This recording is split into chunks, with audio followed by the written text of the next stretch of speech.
Muy buenas noches a todas y a todos. Permítanme enviarles un saludo de nuestro presidente, el maestro Raúl Uranga Lamadrid.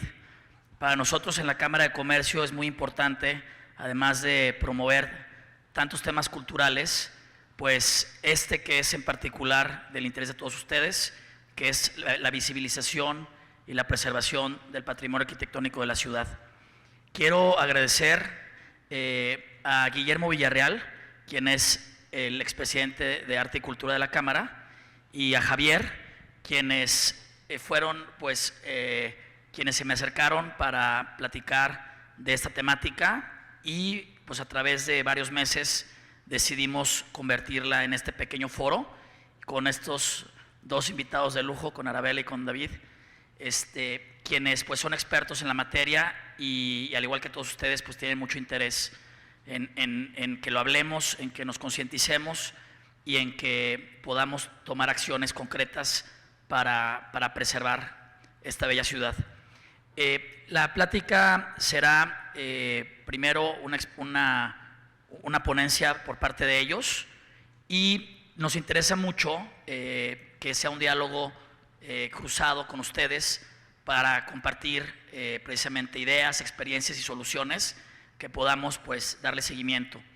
Quiero invitarlos también a seguir las redes de Arte y Cultura de la Cámara de Comercio en Instagram y en Facebook, es @Arte y Cultura CSGDL, donde podrán encontrar muchas actividades gratuitas para toda la familia, y invitarlos también a dos exposiciones que tenemos, una en el lobby de Niño Obrero, que se llama Talleres Unidos, de artesanía jalisciense, y otra que se llama Entre Lazos y Cuerdas, que está en la planta alta, que es de acuarela, con la temática del mariachi y la charrería. Estas exposiciones terminan esta semana, entonces pueden visitarlas después de la plática o cualquier día. Al terminar, les ofreceremos un pequeño cóctel para que se queden, dialoguemos un poco más, y habrá venta de libros, quienes también muy amablemente han decidido donar un porcentaje de estos libros al fideicomiso educativo que tenemos aquí en la Cámara para los hijos de los policías caídos en el cumplimiento de su deber. Entonces se pueden llevar un libro pues, que hable acerca de estas propiedades fantásticas que tenemos en la ciudad y además están apoyando al fideicomiso. Pues sin más por el momento, les doy la bienvenida nuevamente y les pido un aplauso para nuestros invitados de honor. Muchísimas gracias.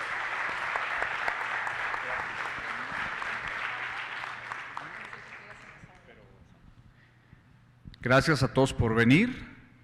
Primero las damas, así que le voy a ceder el uso de la palabra a Arabella y ya que nos vaya diciendo cómo está el asunto aquí. Muy buenas noches, muchísimas gracias a la Cámara de Comercio por la invitación. Yo traigo una presentación, no sé si ya la podemos poner, pero no veo que se vea. ¿O alguien la está viendo en alguna pantalla? No, ¿verdad?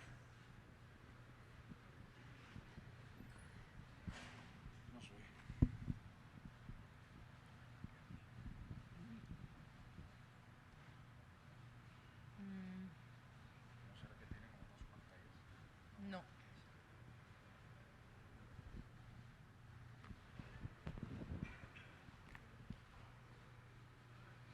Pues no se ve la presentación. No sé si alguno de ustedes quiere empezar en lo que vemos el tema técnico, porque creo que traigo imágenes que pueden contextualizar mucho de lo que vamos a platicar, porque nos reunimos hoy para hablar precisamente de cómo se han destruido todas estas señas de identidad de nuestro patrimonio tapatío. Y creo que es importante, y por eso traje algunas imágenes, de cómo se han destruido algunos de esos casos tan valiosos para nosotros, y un poquito como esta reseña de qué es lo que ha pasado, porque en el siglo XX es un periodo muy prolífico en arquitectura en Guadalajara, pero también ha sido un siglo de mucha destrucción. Se han destruido grandes complejos, lugares emblemáticos. Por poner un ejemplo, las obras de Luis Barragán, en 1976 se hizo una exposición en el MoMA y en 1980 Luis Barragán le dan el Pritzker. Esto es por poner un ejemplo, Y el mismo año que le dan el premio Pritzker se está destruyendo una de sus principales casas, tan grande como Casa González Luna, como Casa Clavijero, que es la Casa Aguilar. Entonces, traía algunas imágenes como para contextualizar, porque siempre el poder de la imagen nos va a sensibilizar, yo creo que un poco más. Entonces, no sé si algún técnico me pudiera ayudar a que pudiéramos ver estas imágenes.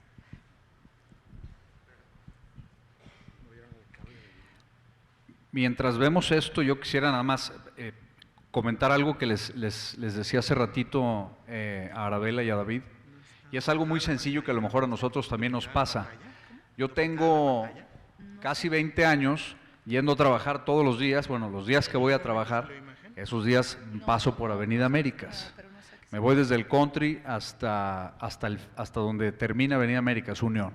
Esa ha sido mi ruta 20 años. Y me ha tocado ir viendo cómo de Avenida América ser una avenida donde en alguna época la gente escogía esa avenida para construir sus casas, y algunas de las personas que iban a presumir sus casas, y se hicieron muchas casas muy bonitas de la época moderna, ¿no? Entre el 50 y el 70 más o menos, hasta que como todo pasó de moda y se fueron a otros lados. Pero había una serie de casas increíbles en esa avenida y que poco a poco se han ido yendo, ¿no? Son las obras hoy quedan cuatro casas, nada más. En todos los 4.4 kilómetros de avenida quedan 4 casas. Justo la semana antepasada o hace 3 semanas tiraron una de la quinta que quedaba, que está en la esquina de Manuel Acuña y Américas, una que tenía unos azulejos venecianos verdes muy bonitos. A lo que voy con esto es la arquitectura anónima, lo que compone el 99% del tejido de la ciudad, lo que da identidad a la ciudad, esa arquitectura que se va desapareciendo poco a poco y que, pues, si la vemos, a lo mejor no nos acordamos de cada una de las casas, pero después de 20 años, resulta que si nos fuimos de Guadalajara hace 20 años y regresamos hoy, sin duda nos daríamos cuenta que cambió y que ya no es lo que era, ¿no? Entonces, esto es como un preámbulo. Ahora sí, ya que estamos conectados, si quieres, Arabella. Sí. Bueno, ya estamos conectados. Entonces, vamos a hablar de estos temas que tanto nos interesan. Me imagino que ustedes también, si no, no estarían aquí. Cómo hemos ido perdiendo esta memoria, estos elementos físicos que nos recuerdan nuestro legado, nuestras señas de identidad, nuestras individualidades, estos pequeños elementos que pueden ser desde piezas, objetos, esculturas, hasta grandes obras arquitectónicas o conjuntos urbanos que hablan mucho de lo que han sido capaces de hacer nuestros padres, los padres de nuestros padres, nuestros abuelos, y que hoy conforman esas señas de identidad de los tapatíos que nos hacen muy, muy ricos, que tenemos un gran capital cultural, no mejor ni peor que otras ciudades de Europa o que otras partes del mundo, pero las nuestras señas de identidad que muchas veces hemos perdido, y a veces por algún interés individual en contra del interés de todos. Para empezar, me gustaría hablar de estos antecedentes de qué ha pasado, cómo hemos llegado hasta aquí. El siglo XX fue prolífico en construcciones, pero también de una constante destrucción. No se diga desde la década de los 40, cuando hoy sería impensable demoler una finca, vivienda de las valiosas, la Casa del Burro de Oro, de las principales casas en el corazón de la ciudad. En algún momento pues se destruyeron para hacer la Plaza Tapatía. Ya no se diga en los 80s, cuando se destruyeron hectáreas, manzanas para hacer la Plaza Tapatía. En la década de los 80s. En la década de los 80s hubo mucha destrucción. Esto es lo que les platicaba hace unos momentos. En la exposición del MoMA de Luis Barragán fue en el 76, el premio Pritzker en 1980 y la demolición de la Casa Aguilar, donde hoy hay una torre, en el mismo año que le dieron a don Luis Barragán el premio Pritzker. Si no somos sensibles a esto, a un arquitecto que ha sido reconocido y que vemos que se caen sus casas, ¿qué será de esas casas anónimas que forman parte de algún barrio modesto, en Analco? Pues claro, si no se defienden las de nuestro Pritzker, ¿qué se iba a defender otras? Entonces, ese es el antecedente que quería mostrar, pero en la década de los 80 hubo mucha destrucción. Pero también quisiera hablar que también se hicieron acciones positivas, sobre todo en la década de los 90. Pasa un poco como en otros países, después de la Segunda Guerra Mundial, se perdió tanto en tantos países europeos que por eso las mejores leyes, la UNESCO y muchas asociaciones civiles pro protección surgen después de que ha habido una gran destrucción, ¿no? Fue un golpe a las conciencias tan fuerte, la Segunda Guerra Mundial, que hizo que al año siguiente se creara la UNESCO y las direcciones de patrimonio. Muchas veces es así la vida, como un péndulo. Cuando hay mucha destrucción, hay una sensibilidad entre diferentes actores que deciden unirse y vamos haciendo algo porque no podemos dejar ir otra. Y eso nos pasó también a nosotros. Hubo tanta destrucción en los 80s que en la década de los 90 empezaron a aparecer acciones de gobierno y de sociedad civil. ¿Como cuáles? Como antecedente, no sé si ustedes lo saben, pero me gustaría ponerlo. En México, las leyes se conservan así. La Ley Federal de Sitios y Zonas Arqueológicas, Históricas y Artísticas de México divide la historia en 3 grandes bloques. Lo arqueológico es todo lo que hay en territorio nacional antes de la llegada de los españoles, del establecimiento de la hispánica, así dice la ley, a 1900 se considera histórico. Y de 1900 al día de hoy, lo valioso, la Ley Federal lo considera artístico. Esas son denominaciones que son las de la ley y son con las que trabajamos al día de hoy y son con las que tenemos que seguir trabajando hoy. ¿Quién cuida lo arqueológico y lo histórico? El INAH. El INAH tiene delegaciones en todos los estados de la República. ¿Quién cuida el siglo XX? El INBA, también le dicen INBAL porque también incluye literatura. Instituto Nacional de Antropología de Bellas Artes, INBA. El INAH tiene delegaciones en todos los estados de la República, el INBA no. El INBA es quien protege el siglo XX. Esto como antecedente, el por qué se han destruido muchos bienes valiosos del siglo XX es porque en Jalisco no hay una delegación del INBA como antecedente. Pero, como se había destruido muchísimo, todo el mundo se quedó con los brazos cruzados y hubo acciones. En 1993 se crea la Secretaría de Cultura de Jalisco y de ahí, en ese momento, con un gran arquitecto y restaurador, Gonzalo Villa Chávez, se crea la primera Dirección de Patrimonio Artístico e Histórico, que va a suplir esas acciones de conservar el siglo XX que el INBA le corresponderían, pero como el INBA no tiene delegación en Jalisco, entonces mientras surge Secretaría de Cultura y dice, nosotros cuidamos siglo XX y vamos a hacer los ojos y los oídos del INBA en lo que el INBA llega a Jalisco. Al día de hoy no ha llegado, por eso Secretaría de Cultura es quien protege el siglo XX. Acciones valiosas que se han hecho. En el 96 surge una iniciativa y esta surge desde la sociedad civil, gente como ustedes, como nosotros, que se unieron y dijeron no podemos dejar que se siga destruyendo esto. Y esta fue una iniciativa de ciudadanos, como Gabriel Casillas y otros, que se reunieron y dijeron tenemos que organizarnos porque no podemos seguir dejando que se caigan más o que tumben más fincas.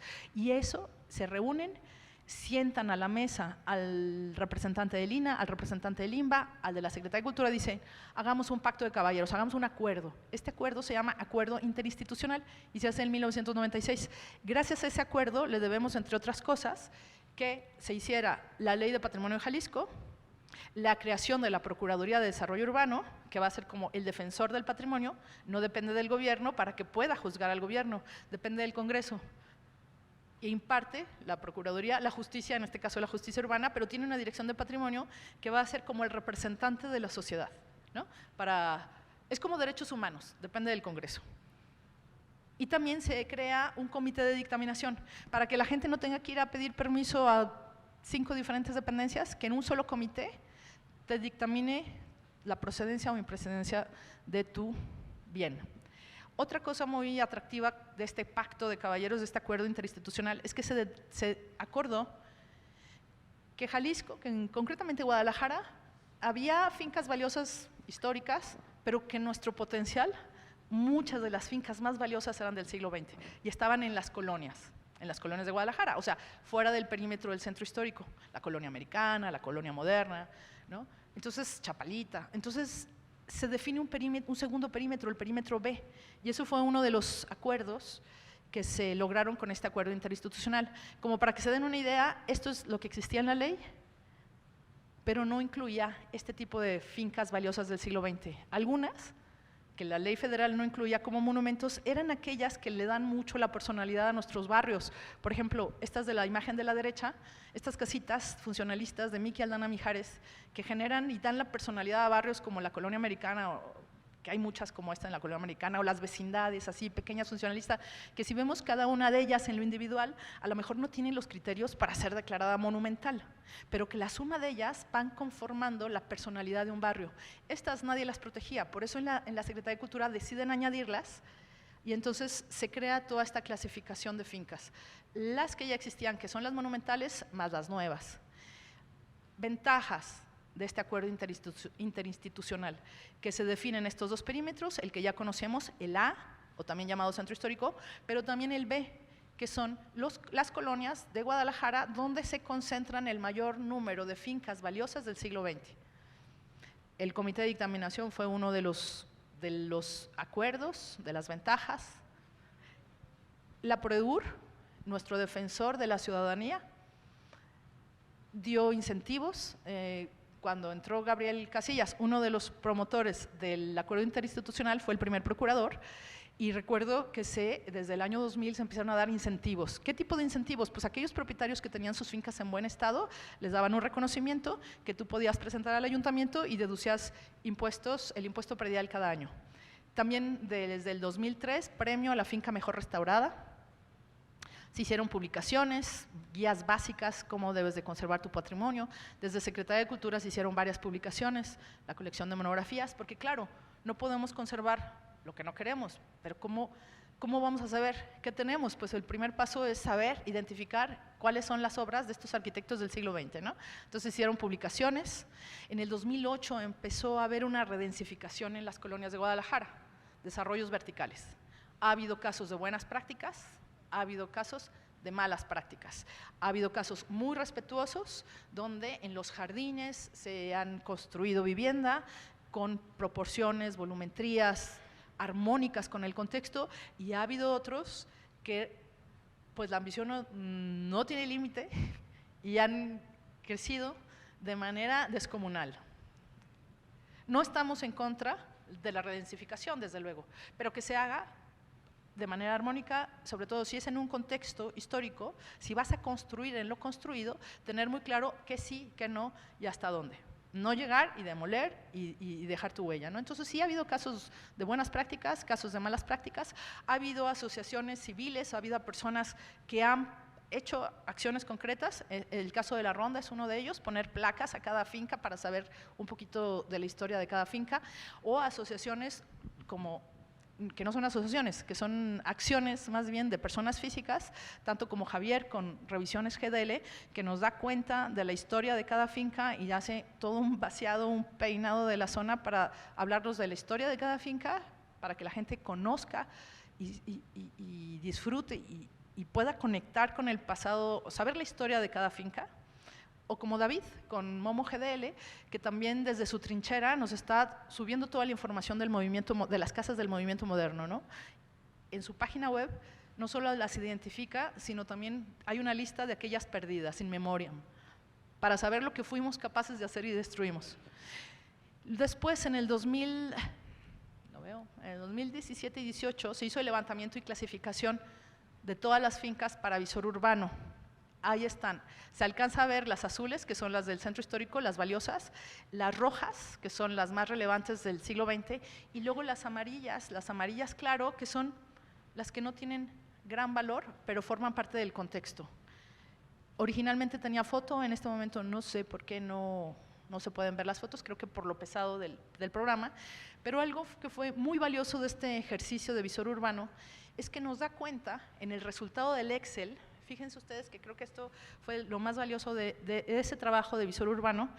Nos damos cuenta que los inmuebles artísticos relevantes son, dentro de los perímetros A y B, que son 66,000 fincas, solo el 1.9% son artísticas. O sea, son las declaradas valiosas, relevantes, el 1.9%. Por eso, cuando destruyen una finca de valor relevante, y nos da coraje, si tienes un 99% de posibilidades de hacer tu desarrollo, ¿por qué escoges el 1, que son las relevantes? Esto pasa con el caso de Guadalupe 1, que acaban de destruir una finca de valor relevante, es una de ese 1%. Esas son las cosas inexplicables. Hoy, ¿qué está pasando? Por poner un ejemplo, nada más en una calle, en la calle de José Guadalupe 1, miren la destrucción que ha habido. La Privadas 1, del gran Pedro Castellanos, Lamley, que se destruyó, ¿para qué? Para hacer un estacionamiento. ¿Se ve mi cursor cuando le hago así? No, ¿sí? La Privadas 1, en José Guadalupe 1, 1975, se destruyó para hacer un estacionamiento. La Casa Funcionalista, también de Guadalupe 1, se destruyó para hacer un estacionamiento. Hace un par de meses, en José Guadalupe 1, 1953, se demolió esta finca que iba a ser un elemento importante de un hotel, no hotel, departamentos, que además se llaman patrimonio, heritage. Y lo demolieron y no tenían todos los permisos, pero buscando por la ley, lograron destruirla. Y en este momento, de acuerdo a nuestros amigos de una página de Instagram que nos mantienen informados, nos acaban de decir que parece ser que esta otra, también de Guadalupe 1, no sé el número, lo tengo que cotejar, me parece que era 1885, ¿tú sabes? Bueno, en la misma calle, a unas manzanas de ahí, parece que esta también está destinada a desaparecer. Y no hablemos de las fincas que están, evidentemente, si las dentro de perímetro, con clasificación de relevante, las están demoliendo, ¿qué pasa fuera de perímetros? Pues claro que están desapareciendo muchas más. Un caso emblemático que nos unió a muchos fue la Casa Ortiz, fuera de perímetro, que también destruyeron, ¿no? Entonces, y ya no se digan estos comerciales que nos aparecen cada rato en el Instagram. Compramos tu casa con una finca patrimonial, compramos tu casa para construir una torre. Esto lo vemos en anuncio cada rato en nuestros teléfonos y es donde decimos, no, a ver, algo está pasando. Y si ustedes le suman que estamos en un año electoral, que muchos permisos mal habidos se dan en el último momento de una administración, cuidado. Yo creo que también por eso, no sé si fue el motivo también de esta charla, pero qué bueno que lo estamos platicando, porque creo que en esta discusión que podamos tener, en este diálogo que tengamos entre todos, tenemos que buscar maneras creativas para tratar de defender lo que consideramos es valioso. No se está en contra del desarrollo, pero tiene que ser, el nuevo integrante de la familia se ajusta, tiene que dialogar con el abuelo, se adapta a la familia a la que llega, ¿no? No es raza tabla y arquitecto, ale, haz tu proyecto como siempre lo soñaste sin pensar quién está alrededor, quién es su contexto. La gente está sensibilizada, lo vemos en las redes sociales, hay mucha gente que quiere que se defienda el patrimonio, vecinos. Entonces yo no me explico cómo, habiendo las leyes, estando los vecinos sensibles, las autoridades, cómo se nos siguen escapando, buscando ese vericueto por donde lo logran lograr una destrucción y a veces con el apoyo de un juez. ¿Quién está por encima de un juez? ¿Para qué sirven los técnicos? ¿Para qué sirve la dirección de patrimonio? ¿Para qué servimos todos? Si hay una persona que puede decir, se invalida por una interpretación de la ley. Entonces, creo que sí tenemos que seguir dialogando en esto. Hay algunas propuestas de acciones, pero aquí le paro para que luego en el tema de las ideas que podamos vertir entre todos, pues lo hagamos entre nosotros, entre ustedes y demás. Entonces, paso el uso del micrófono a David.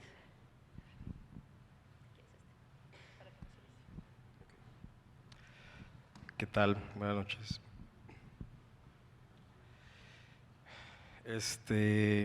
Hace más o menos, o más bien, más de 15 años, el arquitecto Fernando González Gortázar, en una charla en Monterrey, para abordar otros temas, le pregunta al público, ¿cuál es la obra maestra de París? Y pues el público, pues la Torre Eiffel, el Louvre, cualquier otro edificio famoso. Y Fernando dice, pues no es ninguno, es París mismo, porque es todo el conjunto, todos los edificios, todas las obras de arte público que están en París, lo que hacen que París sea París. Que esa misma característica hace que en países como México, poblados como Pátzcuaro, siguiendo su ejemplo, puede que no tenga un solo edificio relevante que por sí mismo destaque, pero todo el conjunto de los poblados de México, de esas pequeñas casitas que no la construyó ningún arquitecto famoso, no vivió nadie importante, pero que tiene coherencia con su contexto, es lo que hace que esos pueblos tengan esa magia, que ahora muy mal está usado el término de pueblo mágico. Entonces, esto, siguiendo con lo que ha explicado Arabella, tiene mucho sentido en el que si las ciudades, hablando ya en el contexto de Guadalajara, existen diversos edificios o casas que en ocasiones no identificamos quiénes son los autores, no sabemos si por ese lado tenga más relevancia o por el diseño mismo. A pesar de eso, su contexto o lo que aporta al contexto es lo relevante, porque te hace sentir que estás dentro de una atmósfera. Y esto hace que los edificios que en sí mismos tengan una característica muy particular, que si sean espectaculares o que el autor es muy relevante, se valoricen todavía más, porque lo que no acabamos de entender muchas veces los arquitectos y a la vez el resto de la gente, es que los edificios no son entes aislados. Muchas veces nos ponemos a diseñar y solamente diseñamos el edificio y a veces los dibujamos como si estuvieran volando en el espacio y ya luego lo colocamos en un terreno, pero realmente pertenece a un espacio y a una ciudad y a un contexto. Entonces, el darnos cuenta de eso nos permite poder acentuar y reforzar una identidad, un arraigo pues, de nuestras raíces.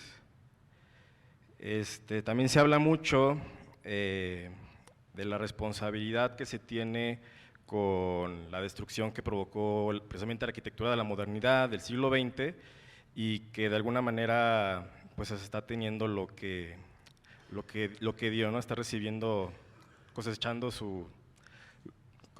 lo que sembró. Pero no es tan simple como decir que la arquitectura moderna destruyó para imponerse en las ciudades, porque desde el siglo XIX eso ya pasaba.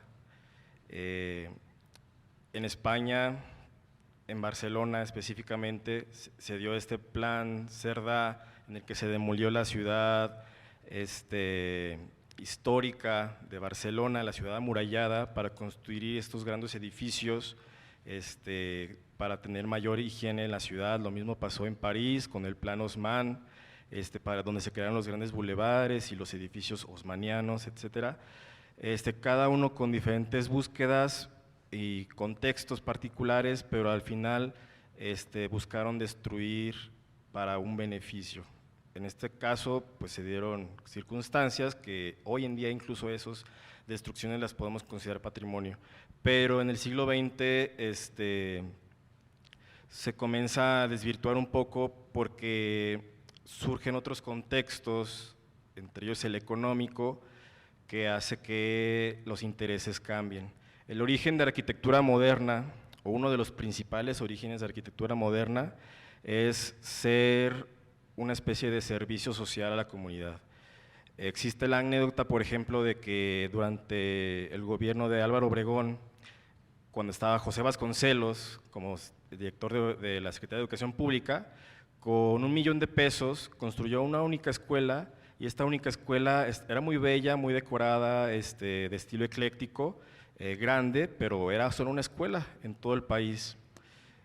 Esto fue pues bastante malo en términos económicos y de educación, pues porque realmente no estaba satisfaciendo las necesidades que la Revolución Mexicana había prometido. Unos pocos años después, 4 o 5, con nuevo gobierno, se le encarga a Juan O'Gorman construir con también $1 millón al menos una escuela.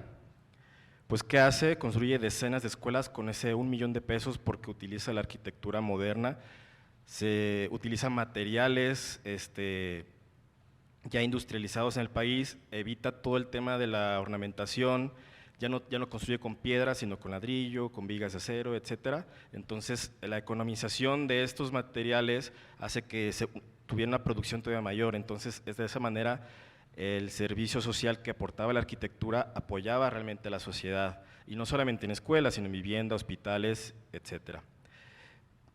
También hablando del mismo caso de Juan O'Gorman, él abandona en algún momento la arquitectura porque se da cuenta de que como grupos de desarrolladores, en ese momento no se les llamaba así, pero desarrolladores inmobiliarios, se habían dado cuenta precisamente de esas ventajas económicas que daba la arquitectura moderna, y entonces con muy poquito dinero podían construir una gran cantidad de vivienda, pero también las podían dar casi a los precios anteriores que se daban cuando las construcciones eran caras. Entonces eso les daba un mayor margen de ganancias.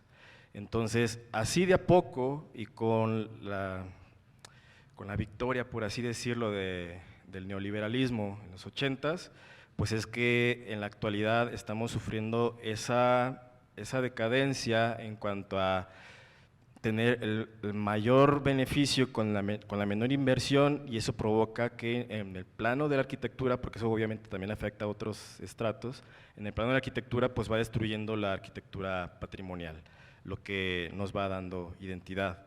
Entonces, pues son temas muy complejos que muchas veces parece que no son necesarios ponerles atención porque parece que la respuesta o las soluciones van por otro lado, pero yo creo que también vale la pena que nos demos cuenta cuáles son las raíces de esa situación que estamos viviendo, porque es como en otros problemas que actualmente se están tratando de resolver en México. No importa cuántos soldados pongas en la calle, si no atiendes los demás problemas y todo lo demás sigue igual y pones un montón de soldados, pues la cosa va a seguir igual, porque el origen de que la inseguridad se esté dando no se está modificando. Entonces, en el plano del patrimonio, si seguimos haciendo leyes y leyes y sanciones, pues no necesariamente va a modificar el curso. Tiene que haber algún cambio más profundo en otras áreas para que esto realmente tenga un impacto.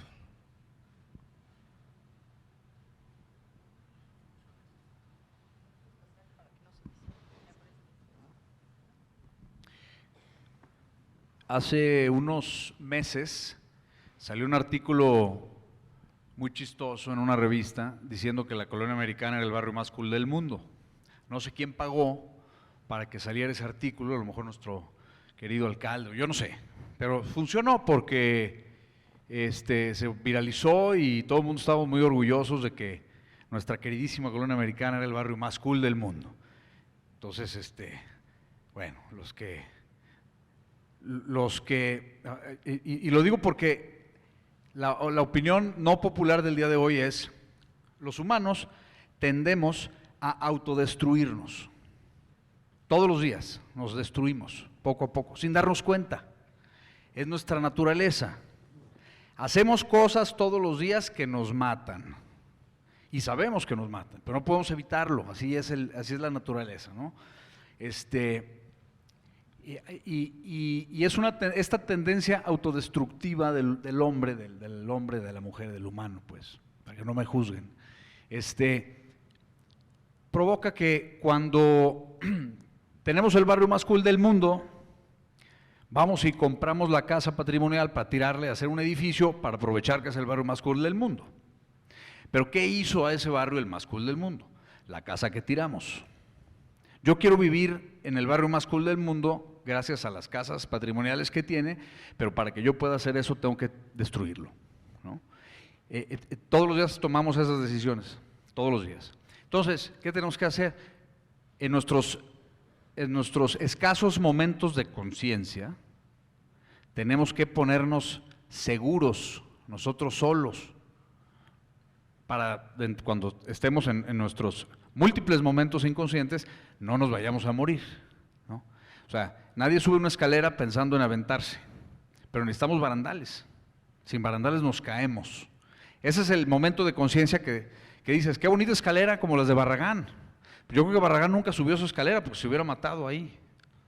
Es decir, ese es el seguro que tenemos que hacer. Entonces, ¿qué seguros tenemos que tener? Y estoy hablando ya fuera de metáforas de las propuestas de acciones. Hace rato estábamos hablando de muchas de las leyes. El otro día fui a una ponencia de una de una magistrada que fue miembro de la Suprema Corte de Justicia de la Nación, y dijo algo que me causó mucha gracia, y me causó mucha gracia porque es verdad. Y luego ya que me reí, luego ya me puse a pensar y me puse muy triste. Porque resulta que México es uno de los países del mundo que más leyes tiene. Porque el mexicano está contento con tenerlas, no conseguirlas ni cumplirlas. Para nosotros, el que exista una ley equivale a que ya la ley se va a cumplir. Entonces, tenemos muchísimas leyes, secretarías, asociaciones, todo tipo de cosas que tenemos que hacer. Los que desarrollamos inmuebles, nos tardamos 2 años en que nos den un permiso por el lado correcto, ¿no? Kosher, como digo yo. Si queremos nuestro permiso son 2 años. ¿Por qué? Porque tenemos todo tipo de procedimientos legales.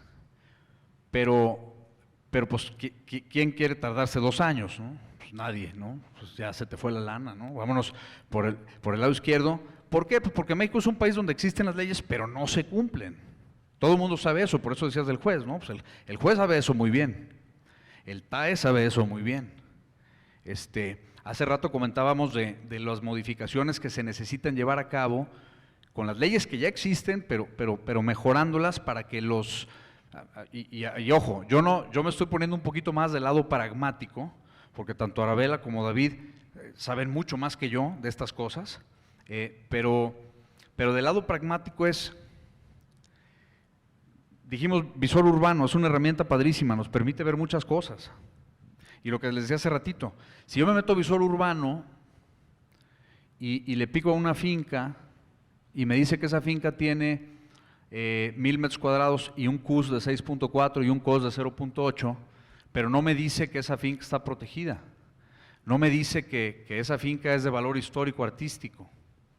Entonces, yo como especulador o desarrollador inmobiliario, con el respaldo del Ayuntamiento de Guadalajara o de Zapopan, yo voy y hago una inversión fuerte, porque quien me vende la finca sabe que solamente vale lo que vale si la tiras.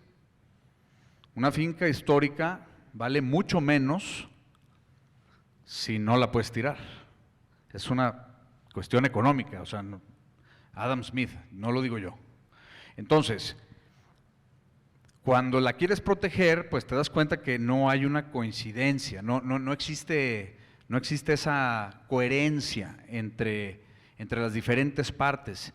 Y lo que yo pienso que tiene que empezar a ver, y los que estamos aquí somos una pequeñísima parte de la población general, y creo que la labor que hacemos tiene como intención el que las personas que estén en esa posición de la toma de decisiones tengan la misma sensibilidad que tenemos los que estamos aquí sentados, para que entiendan que no solamente se trata de promover leyes, pero como dice David correctamente, de que exista el conocimiento y que exista la sensibilidad para saber que, sobre todo Guadalajara, o sea, híjole, digo, el Hospicio Cabañas es un gran edificio, pero en realidad Guadalajara es Guadalajara por el conjunto. Si yo les digo, a ver, díganme, ¿qué piensan de Bilbao? Pues perdónenme los bilbaínos, pero Bilbao no es el conjunto. Bilbao es el Guggenheim. Y que me disculpen la gente de Sydney, pero Sydney no es el conjunto. Y no dudo que haya grandes edificios en Sydney y que tenga calles históricas increíbles y que tenga barrios que pudieran ser el más cool si pagan más que Guadalajara, pero Sydney es la casa de la ópera. Guadalajara no es así. Guadalajara necesita su conjunto. Guadalajara necesita la colonia americana de las casas de la colonia americana y el Jardines del Bosque de las casas de Jardines del Bosque. O sea, Jardines del Bosque no es el Templo del Calvario ni el camellón o sea, no, te pasó la rueda, Jardines del Bosque es el conjunto. Entonces, cuando entendamos eso, cuando veamos que Américas ya no es Américas, ya es una calle que se llama Américas, pero ya no es Avenida Américas, cuando eso la mayoría de la gente la tenga muy clara, es cuando estas cosas y estas leyes, la misma población va a empezar a forzar a que los que estén haciendo las cosas lo acepten y lo entiendan, ¿no? Creo yo que por ahí va mi forma de entender cómo, porque tenemos que empezar por algún lugar, ¿no? Qué bueno que mencionas Jardines del Bosque, porque justo es una de estas colonias que se incluyeron en los perímetros recientemente para proteger. Yo vivo en Jardines del Bosque y mi oficina está en Jardines del Bosque y nos cerraron varias calles cerca de una semana de Netflix porque iban a hacer una serie que está ambientada en los años 70 y no encontraron un barrio que representara mejor la década de los 70 que Jardines del Bosque. Por eso nos cerraron varias calles para que se hicieran estas series de Netflix y es porque te das cuenta que el valor patrimonial no es lo como mucha gente piensa o lo muy viejito o lo muy bonito. Cada periodo eslabón en nuestra historia es único e irrepetible y da cuenta, es testimonio de la época de la cual proviene. Por eso, aún la arquitectura setentera de Jardines del Bosque hoy es valiosa y es muy diferente la personalidad de Jardines del Bosque que la de Analco con sus vecindades. Y es muy diferente Analco a Chapalita con esos jardines que siguen esa ciudad jardín y su vegetación. Y Chapalita es muy diferente a Capilla de Jesús. Creo que de las cosas que sí se han hecho bien es que en la década de los 90 esta ley de patrimonio cultural incluyera estos barrios que son muy diferentes en personalidad cada uno y cada uno da cuenta de una década de nuestra historia arquitectónica. Yo no sé si ustedes, ¿alguien es de Zacatecas? Qué bueno, porque, no, digo porque he ido recientemente a Zacatecas y como ya me conozco el centro histórico con todo y que es patrimonio de la humanidad, la segunda vez fui y dije, por favor, vamos ahora a un barrio del siglo XX, ¿no? Y no, pues ninguno. Se han enfocado tanto en conservar el casco histórico, que es patrimonio de la humanidad, de Zacatecas, que son 20 manzanas, pero fuera de ahí, cuando les dije, teníamos que ir seguido por una cuestión de trabajo, y ya la tercera vez que dije, ya vamos a algo fuera del centro histórico, a un barrio de los 20, Art Deco, no, de los 30, no te lo manejo. Funcionalista, 40, 50, pues no, tampoco. Y ya no hay, esos barrios se han ido perdiendo, ya es, como dicen los poetas, chile, mole, pozole, ya las taonas de las fábricas de menos, porque era zona minera, ¿no? Tampoco. El patrimonio industrial caído. Ahí es donde uno se da cuenta que de menos en esta historia de tiempo, en esta línea de tiempo, con todo y todo, en los 90 ha sido una gran fortuna que en Guadalajara se crearan estos perímetros de protección para conservar estas colonias y barrios de cada década de la historia. El patrimonio va evolucionando. ¿Quién iba a decir hace algunos años que la gastronomía fuera patrimonio y patrimonio de la humanidad, la cocina mexicana como patrimonio? Son conceptos, lo valioso que cada generación va definiendo qué es valioso para nosotros. Y ese concepto pues evoluciona y es subjetivo, depende de los ojos que lo miran. Yo siempre pongo de ejemplo a la Minerva, que no la toquen. Cuando la empezaron a intervenir todo el mundo se puso fúrico y realmente si fuéramos fríos matemáticos y la pusiéramos al lado de una escultura del Renacimiento, a lo mejor la Minerva con esos brazotes a lo mejor no salía ganando, pero es nuestra y no queremos que la toquen. Entonces, cada quien tiene sus patrimonios locales o municipales, patrimonios que compartimos en una ciudad o patrimonios como la torta ahogada puede ser los tapatíos, pero viene un visitante y le das una torta ahogada y dice, ¿por qué mojan el virote? Entonces, al final hay patrimonios que son importantes para nosotros que no precisamente vayan a ser importantes para el resto del país y menos del mundo. Entonces, creo que esta evolución de lo que es valioso, cada generación tenemos que estar conscientes, dictaminarlo, valorarlo primero, como bien dices, y como también dijo David, no depende de leyes, sino de ser conscientes. Pero ¿cómo vamos a ser conscientes si ni siquiera es obligatoria la clase de patrimonio en las escuelas de arquitectura? Es optativa. Los que hemos estudiado arquitectura no tuvimos nuestras clases de patrimonio de obligación, era optativa. Les voy a contar una anécdota que creo que tiene que ver con esto, porque también hace rato de entrar aquí estábamos hablando de otros países que desde niños protegen el patrimonio. Hay países donde las clases de preservación del patrimonio se ven de manera obligatoria y no en arquitectura, desde primaria. Y la anécdota que les quiero contar es que estaba en Francia y fui a una librería, como soy editor, me gusta ver qué hacen en otros lugares, y pregunté por los libros de patrimonio en una librería, esto ya lo he contado varias veces, y me dijeron, le dije, ¿tiene libros de patrimonio? Y me dijo, ¿infantiles, juveniles o de adulto? Y ahí ya fue donde me di cuenta por qué en Francia, desde muy jóvenes, la gente es muy orgullosa de su patrimonio y te saben de quesos, de castillos. Alguna vez compartí en las redes unos ejemplos de Le Corbusier para niños, y no uno, varios. Uno podía escoger el que le gustara más. ¿Tenemos libros de Luis Barragán para niños? No. Creo que, como bien dices, la sensibilidad de la gente pues empieza primero por compartir esos valores, tanto haces muy bien con tu plataforma, con Momo, nosotros desde Arquitónica intentamos hacer lo mismo, porque no podemos querer lo que no conocemos. Entonces primero hay que identificarlo, conocerlo, saber su historia, como las personas. No podemos querer a alguien con la que ni hemos platicado y no sabemos su historia. Cuando ya te identificas y te cuenta la historia y conectas, empiezas a querer a la persona. Igual pasa con el patrimonio. La película esta de El silencio de los inocentes, no sé si se acuerdan que hay un momento en la película donde le dice a la diputada que secuestran a su hija, cuéntale de niña, cómo era de niña, a ver si el asesino tiene misericordia, porque cuando conecte y deje de verla como objeto y la vea como humano, a lo mejor le perdona la vida. ¿Recuerdan esa? Pues igual pasa con el patrimonio. Es decir, hay que conocerlo, saber su historia, saber qué sucesos históricos pasaron ahí, qué elementos simbólicos valiosos tiene. Yo recuerdo que trabajaba en la Procuraduría de Desarrollo Urbano, lo señalo porque aquí está el procurador, y muchas veces cuando la gente venía a la Procuraduría era porque ya había problemas, si no, no van a la Procuraduría. Y me acuerdo que iban muchos propietarios que decían, la Secretaría de Cultura no me deja demoler esta finca. Y alguna vez me mostraron fincas funcionalistas, que hubo una época en la vida que nadie las quería. Y yo me acuerdo que cuando le explicabas los valores que tenía esa casa funcionalista de la década de los 40, con esos elementos del movimiento funcionalista, con esas ventanitas circulares como mirilla de barco, porque se desarrolló cuando los buques se desarrollaron después de la Segunda Guerra Mundial, cuando le explicabas todo y le enseñabas los libros, que su casa era como otras que hay en Tel Aviv y que ahí ya tienen la Declaratoria de Patrimonio de la Humanidad por la UNESCO con casas como la suya, al final decía, ¿dónde compró el libro? Para mostrárselo a mis vecinos, ¿no? De alguna manera se identificaba. Entonces yo sí creo que dentro de las acciones generales que podemos platicar es buscar las maneras para que toda la ciudadanía seamos capaces de transmitir esto a las generaciones más jóvenes, a los niños, que las clases de patrimonio sean obligatorias como ¿cómo se llamaba esta de ciudadanía? Como civismo. Sí, porque al final, si la protección del patrimonio va a depender nomás de los arquitectos, pues la tenemos perdida. Bueno, ahorita ya abarqué mucho el micrófono. ¿Qué?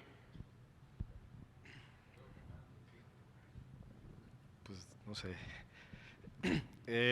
Sí, pues eso obviamente nos da muchas inquietudes y preguntas en que pensamos en qué es lo que hace falta para que pues, México, Guadalajara tenga esas mismas condiciones, sensibilidades como en Europa o en otros países. Siempre ese tipo de comentarios de repente pueden sonar colonialistas, pero pues en cierta medida pues es real, como ya les puso Arabella con el ejemplo que les puse de la anécdota de Fernando González Gortázar, es que por alguna razón, obviamente por la educación, pero desde siempre han tenido arraigado su ciudad como parte de su identidad, como parisinos, como alemanes, españoles, etcétera, ¿no? Su ciudad es muy importante para poder definirse dentro de sus territorios como país. No sé si tenga que ver algo que México sea tan extenso, que esa identidad se diluya un poco, quizás no debería, pero puede ser, pero ahí el fuerte de los países europeos es la arquitectura que, equiparándolo con el contexto mexicano, histórica, todo lo que se hizo del siglo XIX hacia atrás. Y todo lo del siglo XX, pues sí tienen cosas interesantes en Europa, pero aunque la arquitectura moderna surge de ahí, no son los grandes exponentes. De alguna manera, pues los libros de historia de arquitectura moderna se basan en que todo surge en Europa y los ejemplos de Europa, pero también es por mirarse nada más el ombligo, porque cuando nos ponemos a investigar en Latinoamérica, incluso en Estados Unidos, pues hay muchísimo más obra en cantidad y en calidad que compite o muchas veces supera lo que se dio en Europa. Y precisamente por el fuerte que tienen de conservar ellos sus centros históricos, o a veces que ni siquiera son centros, sino toda la ciudad, es que supieron darse cuenta que podían destinar zonas específicas alrededor de esas ciudades para que se permitieran esas construcciones de ciudades modernas, como lo explicaba hace un momento Javier, de esta ciudad que era como la versión nueva y la vieja. Y en muchas ciudades europeas, prácticamente en todas, se da esto. Desde nuestro lado, pues principalmente por la influencia estadounidense, pues no se ha dado así, porque hablando de todo el continente americano, de alguna manera es una sociedad que ha heredado ciertas cicatrices culturales, emocionales, etcétera, ¿no? Digo, no me acuerdo exactamente qué decía todo el libro, pero hablando del ejemplo de Octavio Paz y el laberinto de la soledad, en que describe la idiosincrasia del mexicano, pues te expone a una serie de personajes que se sienten orgullosos de sí mismos, pero al mismo tiempo no saben de qué están orgullosos, porque les han vendido la idea de que pues deben de estar orgullosos de sus raíces, pero de cuáles raíces, de las prehispánicas, de las españolas, de lo que soy ahora.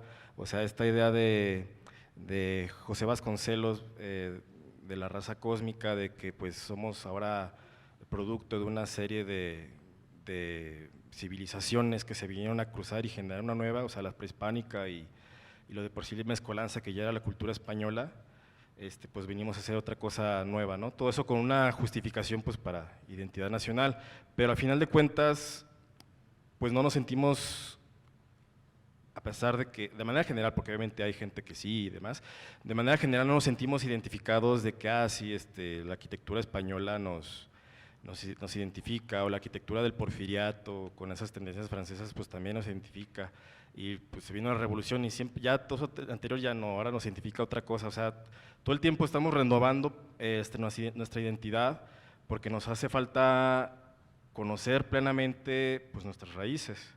Al desconocerlas pues se nos olvida, y si no hay esa educación que se dé desde niños de comprender realmente cómo se fueron dando las cosas y no solamente machetearse ciertas fechas y demás, pues entonces no se genera ese sentimiento de que tú perteneces a un grupo importante que tiene pues esta historia, ¿no? Y hablando de la parte arquitectónica, hay ejemplos, sobre todo en Estados Unidos, sobre todo en California, pero en algunas partes de Europa, sobre todo en Francia, en París. Hay, precisamente como decían, no es que estemos necesariamente en contra del desarrollo inmobiliario, nada más que pues obviamente se tiene que ser de una manera más coherente, sensibilizada y menos voraz. En estas ciudades que les menciono, bueno, ciudades como Los Ángeles, en California, San Francisco, etcétera, hay empresas o desarrolladoras inmobiliarias o de bienes raíces que ofrecen venderte una casa o un departamento diseñado por el arquitecto no sé quién, John Lautner, Richard Neutra o cualquiera de estos del siglo XX, de mediados del siglo XX, y te lo venden como una pieza de que, o sea, si quieres vivir la máxima calidad de vida, tienes que comprar una casa de esta persona. Y a veces ni siquiera tienen el autor, no saben quién es el autor, pero está el estilo arquitectónico, el amueblado está respetando el diseño original, y si ya se perdió los muebles o los tapices de esos diseños, actualmente se hacen nuevos diseños que se inspiran en esos diseños de los 50s o mediados de siglo, y también te lo venden como una promesa de que estás comprando no necesariamente una pieza de arte, pero sí una vivienda valiosa por su calidad espacial, arquitectónica y cultural. Y pues bueno, es algo que aparentemente está teniendo éxito, no es como que el boom que todo mundo quiere hacer eso ya, al menos en Estados Unidos, pero sí hay bastantes ejemplos.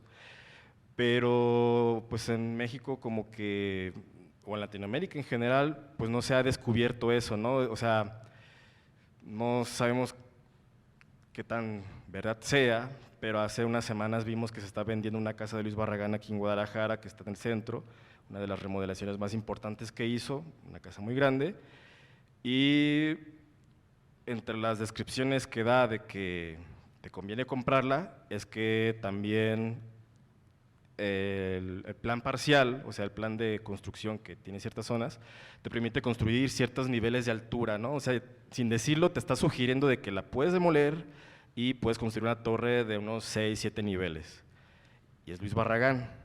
O sea, en vez de decir, bueno, la puedes remodelar, puedes hacer, no sé, hotel, escuela, lo que quieras, pero la puedes aprovechar y puedes sacar el plus de que es Luis Barragán, no.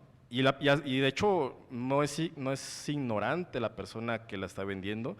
El mismo anuncio dice, una casa de Luis Barragán, el máximo arquitecto de no sé qué, pero aún así como que le da vuelta a la tortilla y te puedes construir todos esos niveles. Entonces, pues hace falta mucho avance y pues darnos cuenta de qué es realmente lo que tenemos, saber nuestras raíces y que lo que tenemos realmente vale, porque si el siglo XX no fue un fuerte en Europa, en Latinoamérica y en México sí que lo fue, y por eso es muy importante conservarlo.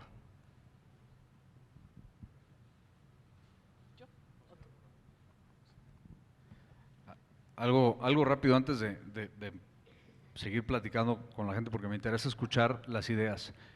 Nada más, ahorita tocaste algo que me gustaría abundar un poquito, el tema de la identidad. Voy a decir algo polémico, pero yo no estoy orgulloso de ser mexicano. Yo estoy orgulloso de ser tapatío. Yo nunca he ido a Campeche, entonces yo no puedo estar orgulloso de lo que hay en Campeche porque no lo conozco, pero sé lo que hay aquí. No dudo que en Campeche haya cosas maravillosas y sé que hay unos edificios históricos del siglo XVIII muy padres y todo, pero pues yo no estoy orgulloso de Campeche porque yo no lo conozco. Y la razón por la que digo esto es porque hablabas de países en Europa que tienen una identidad propia, pero ahí hay una diferencia muy importante. Tú ve a Sicilia y pregúntale a un siciliano, a un güey de Palermo, si se siente orgulloso de ser italiano. Y te va a decir, ¿qué es Italia? Perdón, discúlpame. Yo soy siciliano. Y aquí en Sicilia, yo tomo Nero d'Avola. Ese es el buen vino aquí. Dicen que hay vinos buenos en el norte, ahí cerca de donde hablan, donde son güeros, imagínate nomás, cabrón. Es decir, en Italia hay un fenómeno que se llama el campanilismo. El campanilismo viene de la palabra campanile, que es el campanario de la iglesia. Y el campanilismo es la teoría de que los italianos solamente son fieles a su pueblo. Es decir, al lugar donde nacieron, y sobre todo esto viene desde años atrás, ¿no? O sea, a su parroquia, fiel a su parroquia, literal. Así es. Cuando eso pasa, es mucho más fácil desarrollar una identidad muy fuerte y proteger lo que es tuyo, tu terruño. Es más fácil, ¿no? Yo siempre he dicho que hay gente de Tapalpa y hay gente de Chapala. Los que siempre fueron a Chapala de chiquitos con sus papás y los que siempre fueron a Tapalpa de chiquitos con sus papás. Y son personas muy diferentes y desarrollan gustos distintos y costumbres diferentes, hasta comen distintos. Es más, los ves y dices, no, este güey es de Tapalpa, cabrón, porque yo soy de Chapala. ¿Sí? Entonces, ¿cómo ves que este güey se va a Tapalpa? Que no hay nada que hacer en Tapalpa, cabrón. Y eso es el campanilismo. Entonces, no podemos desarrollar un amor al terruño, a la parroquia, porque sí, pues sí, a lo mejor después de la revolución nos hicieron pensar que todos los mexicanos tenemos que estar orgullosos de ser mexicanos de todo el país, pero ¿qué tiene que ver un personaje de Mexicali con uno de Campeche? No tiene nada que ver un personaje de Mexicali y no tiene nada de malo. No tiene nada de malo que si están demoliendo una iglesia en Atlacomulco, yo no me indigne, porque yo tengo aquí muchas cosas que indignarme aquí. Todo el tiempo estoy indignándome aquí. Es demasiada indignación para indignarme en todos lados. Si desarrollamos esa identidad tapatía, o sea, si yo les pregunto a ustedes, a ver, ¿quién me puede decir? Digo, hay mucha gente, yo estoy viendo mucha gente que sabe mucho más que yo, pero yo les voy a decir, ¿qué es una casa tapatía? sea, ¿cómo es una casa tapatía? Las casas tapatías tienen sus signos. O sea, sí hay casas tapatías, sí hay. O sea, ¿qué materiales usan las casas tapatías, no? Si tú me dices que en el DF usan cantera amarilla y piedra brasa, pues no es cierto. O sea, sí habrá una que otra, ¿no? Pero una casa tapatía tiene sus características. Hay funcionalismo tapatío, o por lo menos yo creo que hay un funcionalismo tapatío. Funcionalismos que no hay en ningún otro lugar más que aquí, porque así los hacíamos aquí.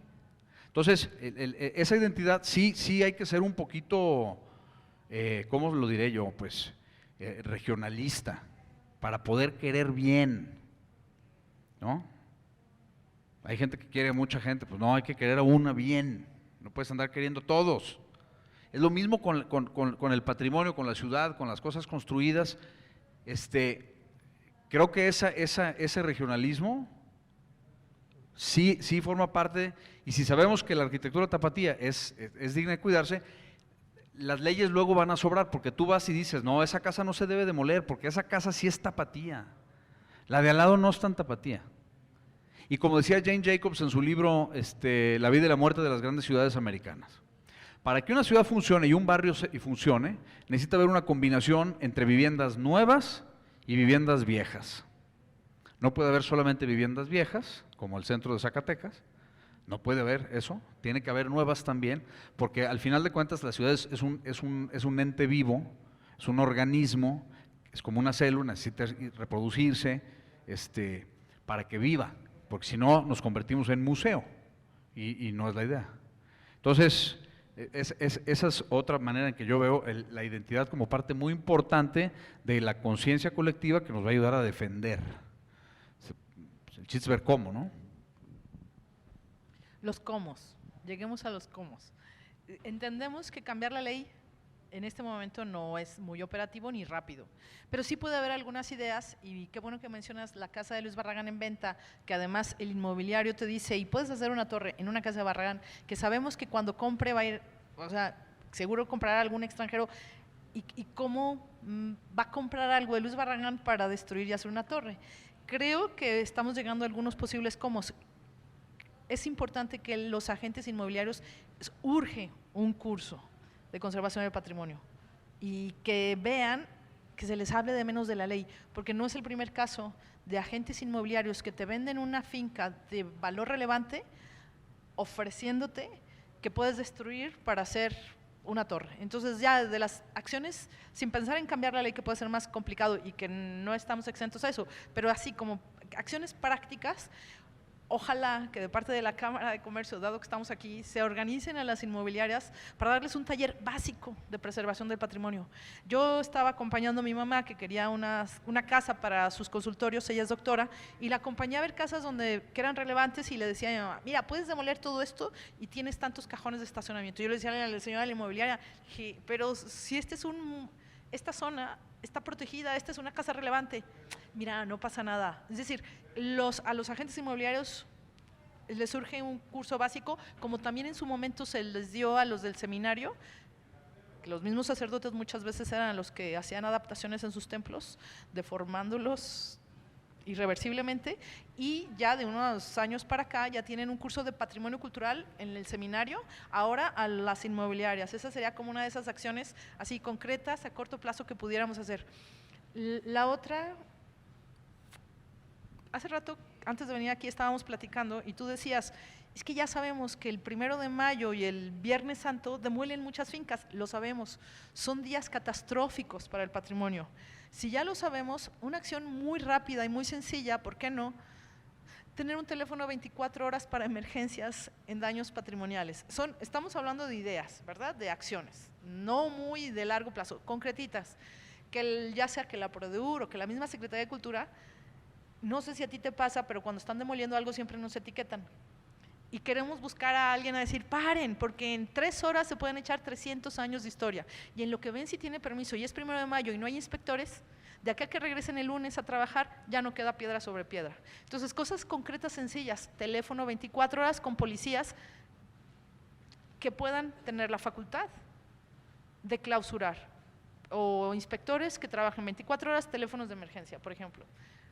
Y la otra que quería decir, hace un momento tú decías que en el plan parcial de Guadalajara a veces ves una finca que te permite un COS y un CUS y puedes hacer una torre, pero ahí no te dice que algunas de esas casas son de valor relevante de la Secretaría de Cultura. Esa es una dolencia que estamos sufriendo en Guadalajara porque los planes parciales se hicieron en un momento y los inventarios en otro, y todavía no, y esa sería una cosa que tendría que hacerse a la brevedad, empatar y que fueran coherentes los inventarios y los catálogos de Secretaría de Cultura y que estén baseados en los planes parciales, porque si no van a dar muchos dolores de cabeza a los inversionistas. Sé el caso de un inversionista de Ciudad de México que quiso comprar la casa de Pedro Castellanos, la relevante, la que está contra esquina de Guadalupe 1, la Morisca, donde hoy en día es una escuela de cocina, para destruir y hacer una torre, porque el plan parcial le permitía no sé cuántos pisos de torre, y a la hora de que quiso solicitar los permisos, menos mal alguien le avisó que era relevante y era una de las poquitas de Pedro Castellanos. Pero si ha erogado los millones que le piden para comprarla y que luego Secretaría de Cultura le dice, no, joven, pobre señor, pobre. O sea, digo, hay que ser coherentes y son acciones rápidas que creo que podríamos hacer, no rápidas, pero sí nos llevarán unos 4 meses, empatar todos los catálogos a los planes parciales, para que no siga habiendo esta desinformación y esta falta de coherencia entre los planes parciales con los catálogos. Sí es verdad que los planes parciales tienen un asterisquillo por ahí chiquito que dice, todo lo que te dicen puedes, a menos de que Cultura te diga lo contrario, ¿no? Pero ya el que ya gastó y ya invirtió en una finca con el plan de desarrollarla y que luego le digan que no, cuando ya la pagó, debe ser terrible, ¿no? Entonces son esas acciones que creo que pudiéramos hacer y podemos enlistar más, pero si quieren les paso el micrófono en lo que pensamos en qué otras lista de ideas y que también desde luego participemos todos para buscar todas esas cosas que podemos hacer desde la sociedad civil, desde nosotros mismos, ¿no? Para intentar preservar el patrimonio, sobre todo cuando estamos pasando por una finca que están destruyendo. ¿Qué podemos hacer? Yo veo en las redes sociales que hay mucha gente muy interesada, hay grupos de imágenes históricas de Guadalajara y mucha gente muy interesada en su pasado, pero muchas veces no sabemos las herramientas de lo que podemos hacer para preservar el patrimonio. Por ello me gustaría eventualmente, como vimos en los 90s, ese acuerdo interinstitucional surgió de una iniciativa de un grupo de ciudadanos. Ojalá entre todos ahorita pudiéramos acordar una serie de acciones y sentar a la mesa a esas instancias normativas para hacer un decálogo de acciones concretas para que ayuden a preservar el patrimonio sin tener que cambiar en este momento la ley, que no es algo de corto plazo. Bueno, estoy divirtiendo ideas, y ustedes también son invitados a proponer, o no sé si ya pasamos la voz o quieren ustedes, sí, o tú quieres decir algo, o pasamos el micrófono, o cómo andamos de tiempo.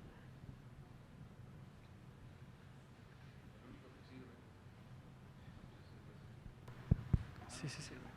¿Me puede pasar esto? Ay, acá tengo otro, Gracias. Y allá hay otro.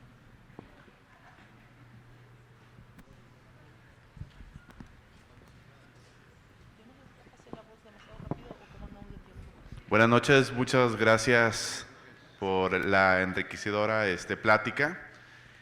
Hace unos momentos platicábamos también sobre las fincas que no las han destruido, pero sí han modificado la fachada, le han puesto algún letrero de alguna empresa, algún letrero de algún restaurante o local comercial, y eso, aparte de que va afectando la imagen de las fachadas históricas o de algunas fachadas relevantes, pues simplemente se va empezando a perder y se empiezan a ocultar y se empiezan a afectar sin que sean reforzadas, adecuadas, mejoradas.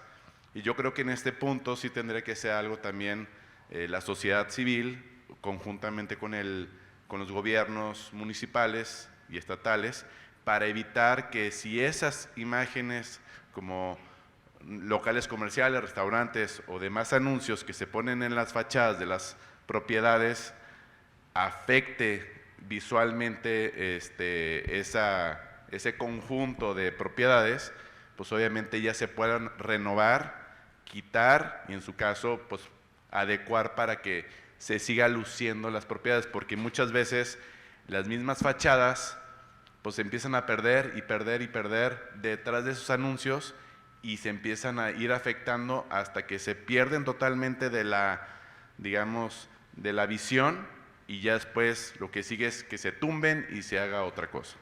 Entonces, por ahí va a ver si ustedes pueden proponer algo o qué opinan, ¿no? Gracias. Sí, hay una serie de, hay dos casos que ahorita me acuerdo, ¿no? Bueno, más, pero de inicio. Hay una serie de viviendas de Rafael Ursúa que afortunadamente, gracias a Dios, se mantiene la fachada construida, como está construida, de original, pero son como 3 o 4 fincas pegadas, como que se las hizo alguien, como que alguien invirtió en 4 casas para renta o venta, pero el arquitecto Ursúa las diseñó como un solo conjunto. Hoy, pues obviamente, está una verde fosforescente, otra rojo fuego, otra no la han pintado desde el 72 y la otra no tiene enjarre ya. Es decir, no hay, el conjunto está destruido. Y hace rato les decía, o sea, nos preocupamos por las casas que demuelen, pero el 97% de las casas patrimoniales están modificadas de una u otra manera. Algunas muy leve, otras bastante, que ya son casi irreconocibles.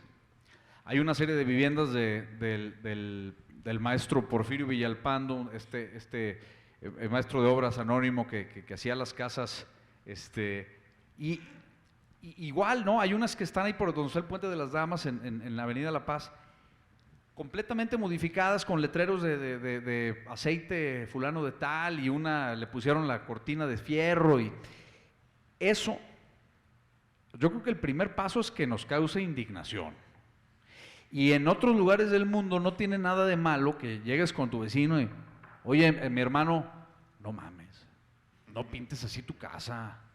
O sea, ten respeto, pero aquí como que no sé si seamos muy egoístas los mexicanos, que no nos gusta que nos digan lo que tenemos que hacer y que es mi casa y aquí mis chicharrones truenan y yo la pinto, es más, la pinto peor para que sepan. Sucede mucho.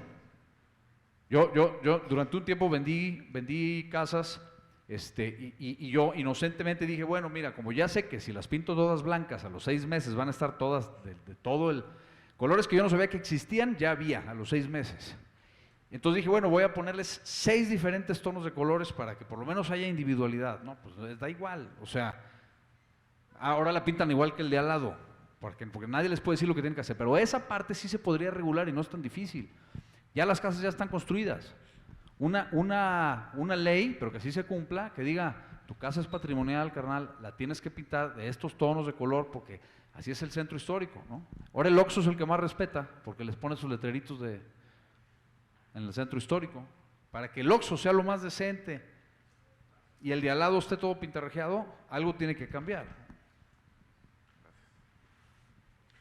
Bueno, tu servidor Alfonso Colliñón, creo que aquí estamos dando muchas vueltas para el problema más grave es que existe, que no puede haber un solo cambio, tiene que hacer un cambio integral.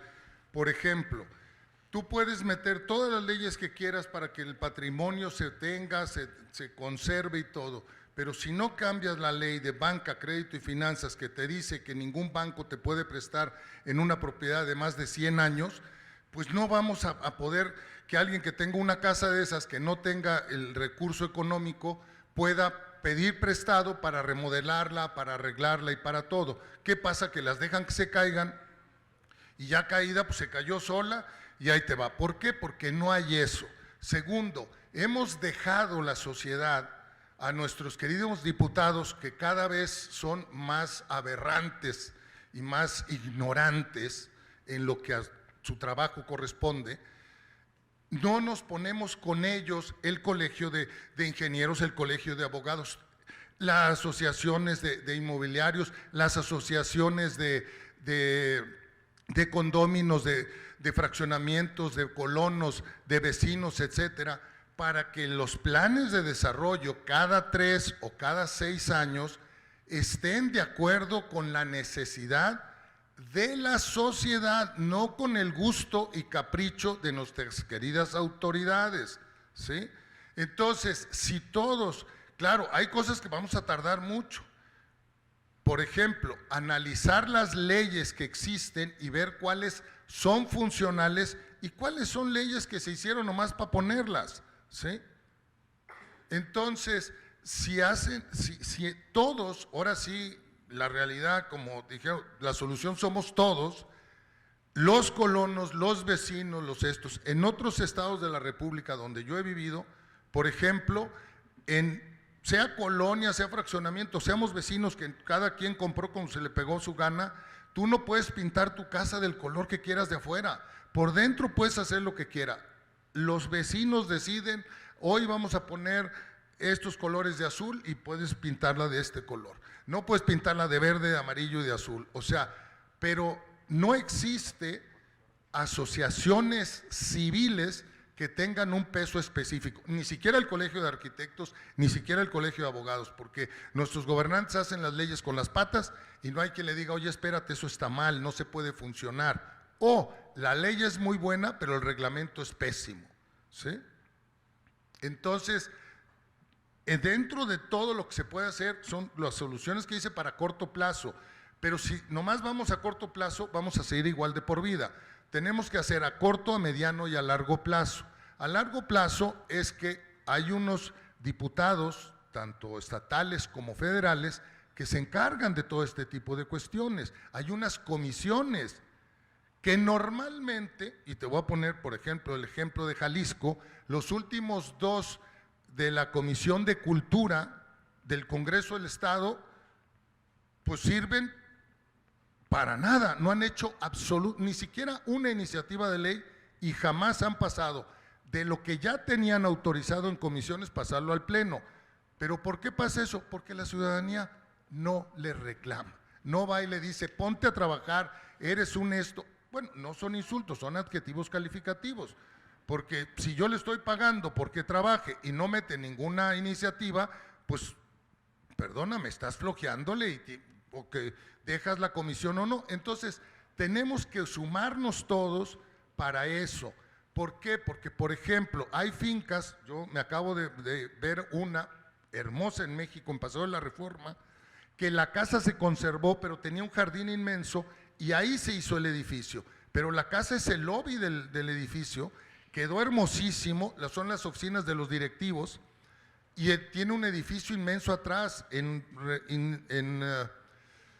Insurgentes, y no me acuerdo cómo se llama la callecita, que es el que hizo el arquitecto que hizo Andares, así tiene los edificios que es comercio, vivienda y todo. El Sambors era una casa hermosa, pero que ya estaba toda derruida y se conservó la fachada, y tú entras al Sambors por una casa del siglo XVII y de repente te topas con un edificio inmenso. O sea, ¿por qué? Porque ya la finca estaba muy dañada por los temblores y por todo, pero era patrimonio más la fachada que todo lo demás.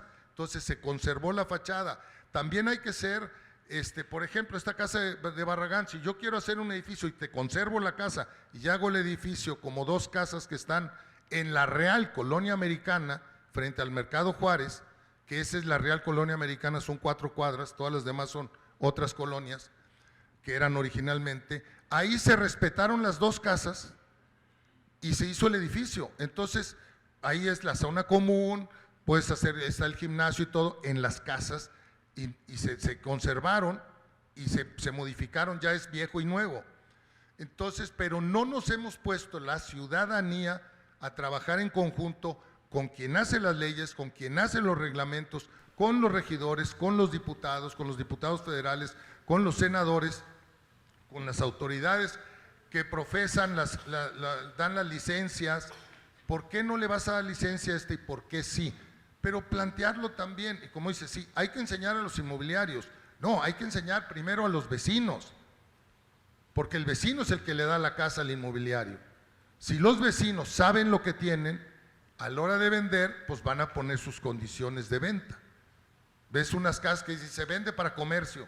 Pues si yo la compro, yo puedo hacer lo que quiera, mijito, a mí no me puedes, pero sí se puede. Entonces, si trabajamos todos en conjunto, plazos cortos a los inmobiliarios, pero plazo más corto a los vecinos de las colonias que tienen ese tipo de casas, porque a lo mejor el que vive en esa casa no sabe. Y entonces él la vende y le vale sombrilla, o tiene lana y va a hacer un edificio en su casa, pero nadie le dijo que era eso. Entonces creo que tenemos que empezar a permear la sociedad y cada uno hacer lo que nos corresponde, nuestro granito de arena, con nuestros vecinos, con nuestros no vecinos, y pedir los cambios integrales. Mientras que no cambies que el banco te va a prestar por una casa, no vas a ver muchas casas remodeladas y que las van a conservar como son. Sí, en general estoy de acuerdo con usted. Nada más puntualizar algo muy específico para que también mis compañeros puedan opinar. Ahorita también mencionaba la otra persona, creo que no deberíamos caer en una falsa solución de que con cuidar la fachada ya resolvimos el problema, ya se está conservando el patrimonio y ya se puede hacer lo que sea. En el ejemplo de esos dos edificios que están enfrente del Mercado Juárez, realmente son malos ejemplos de integración de torres con vivienda o arquitectura patrimonial, porque acaban haciendo que esas edificaciones se vuelvan simplemente escenografías. Y el problema de conservar las fachadas solamente y que los interiores se modifiquen como quiera la gente, sí se permiten las modificaciones, pero hasta cierto nivel, es que las personas vemos nuestro tiempo de vida como el único que se va a vivir.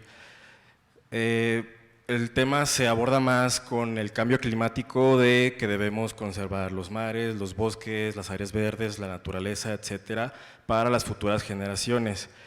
Pero el hábitat de las personas que de momento son las ciudades no se ve desde esa manera. Entonces modificamos la casa como si solamente la existencia fuera nuestra propia vida y se acaba nuestra vida y ya la casa ya no importa, pero no estamos conscientes de que cuando muramos o nos mudemos, esas casas van a ser adquiridas por otras personas y que muy probablemente esas personas quieran adquirir esa casa por su valor arquitectónico, por la estética que tiene, por X razones y no solamente por las fachadas.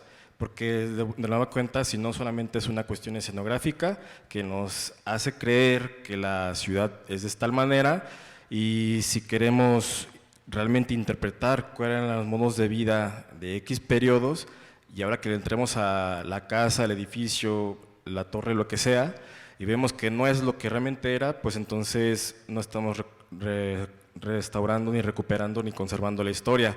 Simplemente estamos manteniendo pues una ilusión de la ciudad que según eso queremos tener. Sí, estoy de acuerdo con él. En algunas fincas que estamos hablando del 1% en los perímetros A y B, ese 1% queremos preservar la finca, no solo la fachada, porque es arquitectura, no escenografía.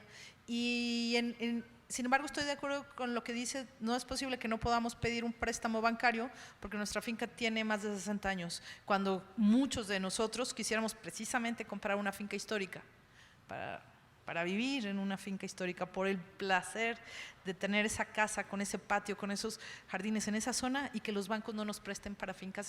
En eso estamos completamente de acuerdo.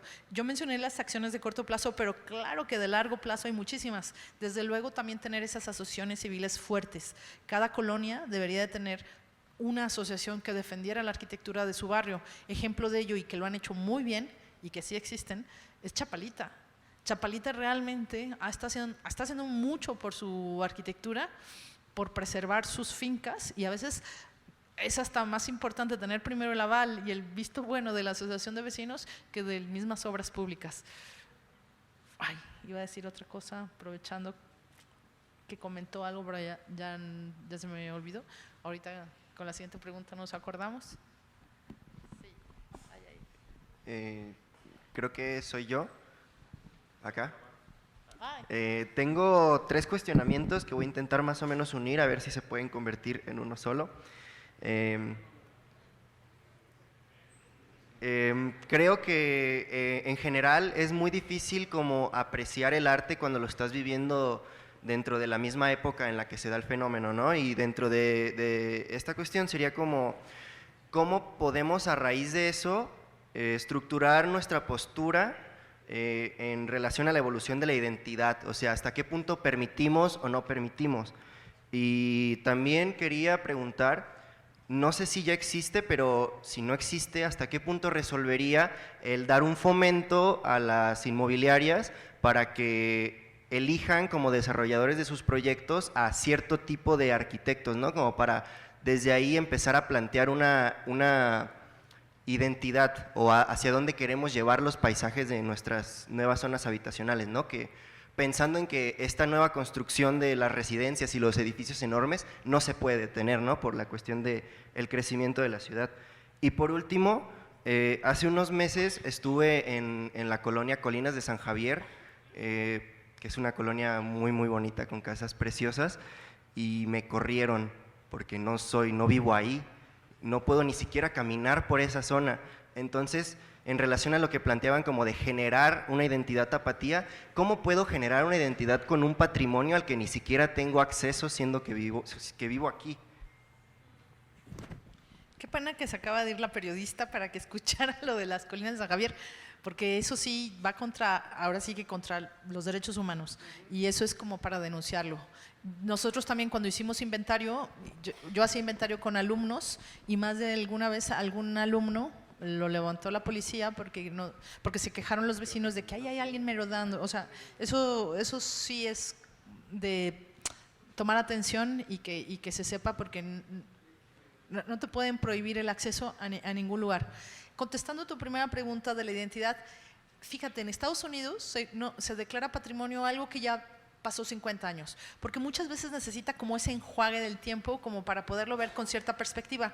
Tienes razón, muchas veces cuando estamos viviendo en el momento, como las mismas personas, no puedes como verlo fríamente, objetivamente, porque necesita a veces el matiz, el paso del tiempo para poder definir y asignarle un valor a las cosas. Ejemplo de ello es que hay obras que construyeron algunos gobiernos, como en Irak, Saddam Hussein, que mandó a hacer esculturas de él mismo, y nosotros nos tocó verlas caer a través de CNN, recuerdan ver caer monumentos que fueron hechos para perdurar toda la vida.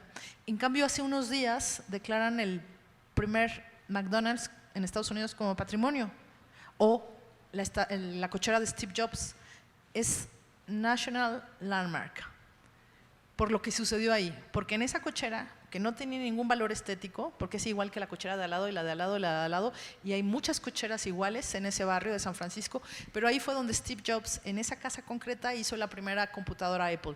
Por eso la declararon patrimonio. Entonces ahí es donde nos damos cuenta que va mutando, y a veces tiene que pasar el tiempo para ver con cierta frialdad y asignarle un valor a las cosas cuando ya ha pasado tiempo. La escultura de los niños héroes, le hemos asignado poner ahí las caras de los desaparecidos, porque los monumentos es algo que nos recuerda cosas del pasado, y nosotros asignamos los nuevos valores, y por eso terminará a lo mejor ya no llamándose la glorieta de los niños héroes, a lo mejor las futuras generaciones le van a llamar la glorieta de los desaparecidos, porque va cambiando los significados del patrimonio. Cada generación es libre de elegir lo que quiere heredar de sus antepasados. Ejemplo de ello, vean las esculturas de Cristóbal Colón que están tumbando, porque a raíz del movimiento Black Matters se dieron cuenta que Cristóbal Colón tenía un pasado esclavista, y en muchos lugares en Estados Unidos, en muchos países, han empezado a tumbar las esculturas de Cristóbal Colón. Entonces, nosotros somos libres de asignar lo que consideramos valioso, pero muchas veces tienen las nuevas generaciones que definir lo que quieren heredar de sus antepasados. Entonces, sí, es muy difícil decir, ahorita voy a construir algo que va a ser patrimonio de la humanidad, a ver, o que va a ser patrimonio de los mexicanos. Que las nuevas generaciones decidan lo que es. Por eso siempre tiene que pasar un tiempo para poder definir si algo es patrimonio. Porque patrimonio al final es una herencia. ¿Quién va a definir ese valor? Pues las que reciban esa herencia. Y ellos ya verán si se identifican con eso como algo identitario de su cultura o no. Hiciste 3 preguntas y te contesté 2, pero la otra no me acuerdo. Pero no importa, como veo que hay más. O bueno, si alguien… Digo, no es que no importe, no importa. No, sí importan las 3, pero no me acuerdo.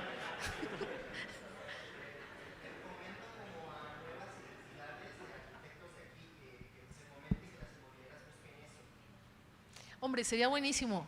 Sería buenísimo, no solamente, que ya lo hacemos indirectamente, muchas veces, sobre todo para ir suavecito con las leyes, con el patrimonio, a veces te preguntan, dime a un desarrollador sensible con el patrimonio y tal, y muchos de nosotros recomendamos a alguno que otro arquitecto que es sensible con el patrimonio y también hace desarrollos muy buenos. Sí. Los que quieren que vayan bien las cosas normalmente escogen arquitectos éticamente hablando de una sola pieza. Y ahorita que estamos hablando de acciones, qué bueno que veo a Modesto aquí, porque hace unos días nos invitaron de la Casa de la Cultura Jurídica, que es la representante del Tribunal de la Justicia en Jalisco. Y justo estábamos hablando de algunos casos que se lograron salvar en Ciudad de México porque los vecinos apelaron con un buen abogado al artículo 4 de la Constitución, donde habla del derecho al acceso a la cultura y el derecho de los ciudadanos al proteger el patrimonio. Y nos dimos cuenta que como 2 o 3 casos los habían ganado solamente demostrando con su IFE que eran vecinos. Y no sé a profundidad el caso, pero no sé si Modesto nos lo quieras contar, porque para mí fue una sorpresa darme cuenta que también tenemos ese recurso en la ley y que a futuro pudiéramos aplicarlo. Yo sé que ustedes hacen las preguntas, pero en este caso es pregunta para él que nos cuente, si después le pueden pasar un micrófono, que nos cuente cómo están haciendo esto y que es un recurso que legalmente pudiéramos apelar. Él es. Buenas noches. Efectivamente, la Suprema Corte de Justicia ha estado fallando a últimas fechas, garantizando el acceso a la cultura a los ciudadanos. En este caso que se habla es un caso muy concreto de Paseo de la Reforma, Ciudad de México, en donde un par de ciudadanos se inconformaron porque la autoridad de la Ciudad de México había permitido que se instalara publicidad que afectaba el Paseo de la Reforma.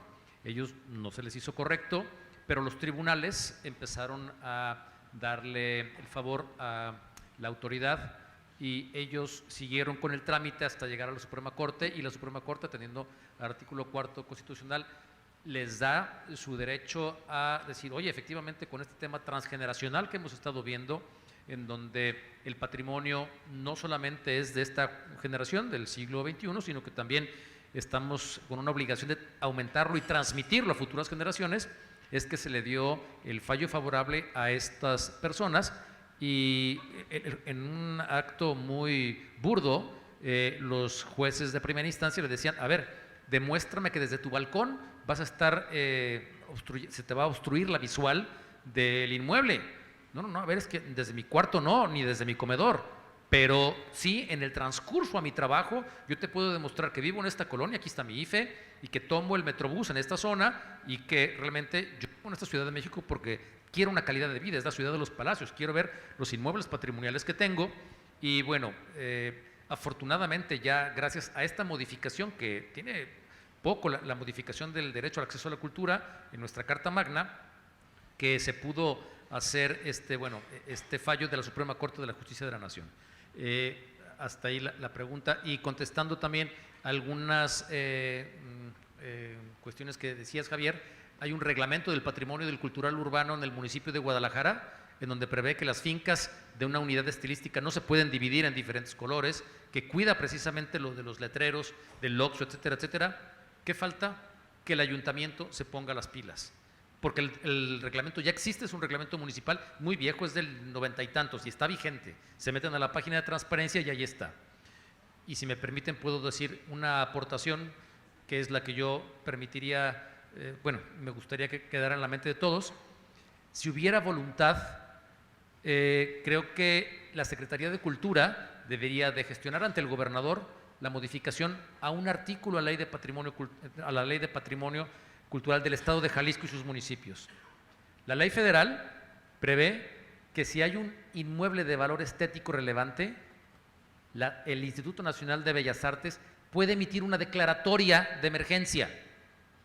Así se salvó nuestro Mercado San Juan de Dios. Lo iba a tumbar el propio ayuntamiento y el INBA lanzó una declaratoria provisional de tal manera de que el ayuntamiento ya no lo pudo tumbar. Anteriormente en la ley estatal estaba ese artículo, hoy ya se quitó. Si al gobierno del estado ¿Le interesa? Yo ya he hecho esta propuesta en varios momentos. Cuando fui director de patrimonio existía esta propuesta, es decir, en el momento en que empiece un inmueble con valor estético, aunque no esté catalogado, la Secretaría de Cultura o el Ayuntamiento puede pedir la suspensión de la obra y tiene 60 días para emitir la declaratoria correspondiente. Y es una propuesta clara, contundente, en donde el gobernador, porque es el gobernador el que lo emite, y el gobernador lo puede emitir mañana si quiere, no necesita la consulta de los diputados, es un reglamento a la ley de patrimonio, lo emite él en un acuerdo, ¿verdad, señor procurador? O sea, en un día lo puede sacar. Si le interesa, lo puede hacer para que la Secretaría de Cultura Estatal, el momento en que vayan a querer tumbar una finca y que no esté catalogada, que fue lo que pasó con la Casa Ortiz, en ese momento se suspenden las obras y la Secretaría tiene 60 días para poder emitir la declaratoria correspondiente. Y claro, los derechos del particular están a salvo, él podrá argumentar lo que en su derecho corresponda ya después en un tema. Hasta aquí, perdón por tomar el micrófono, pero sería la propuesta que yo haría. Ahorita mi compadre va después, nomás voy a decir algo rapidísimo. Comí con un abogado y amigo muy bueno, cuyo nombre no recuerdo, y que además me dijo, mira, este personaje se dedica, es abogado administrativo y básicamente, para resumírselos, se dedica a tirar casas de todo tipo, patrimoniales, no patrimoniales. Es tan bueno que puede tirar casas que no hay todavía. Y dice, mira, te voy a ser honesto, porque le platiqué, le dije que iba a venir yo aquí, y me dice, mira, está bien fácil, güey. Si la Secretaría de Cultura quiere salvar una casa, la salva. Así de fácil. La ventaja que tengo yo, y por eso me pagan un dineral, es que realmente no le interesa. Y digo, por eso les decía que México es el país de las leyes que no se cumplen. Sí, todos esos reglamentos están a toda madre. Si los leemos decimos, puta, ¿quién lo escribió? Es un chingón el que lo escribió.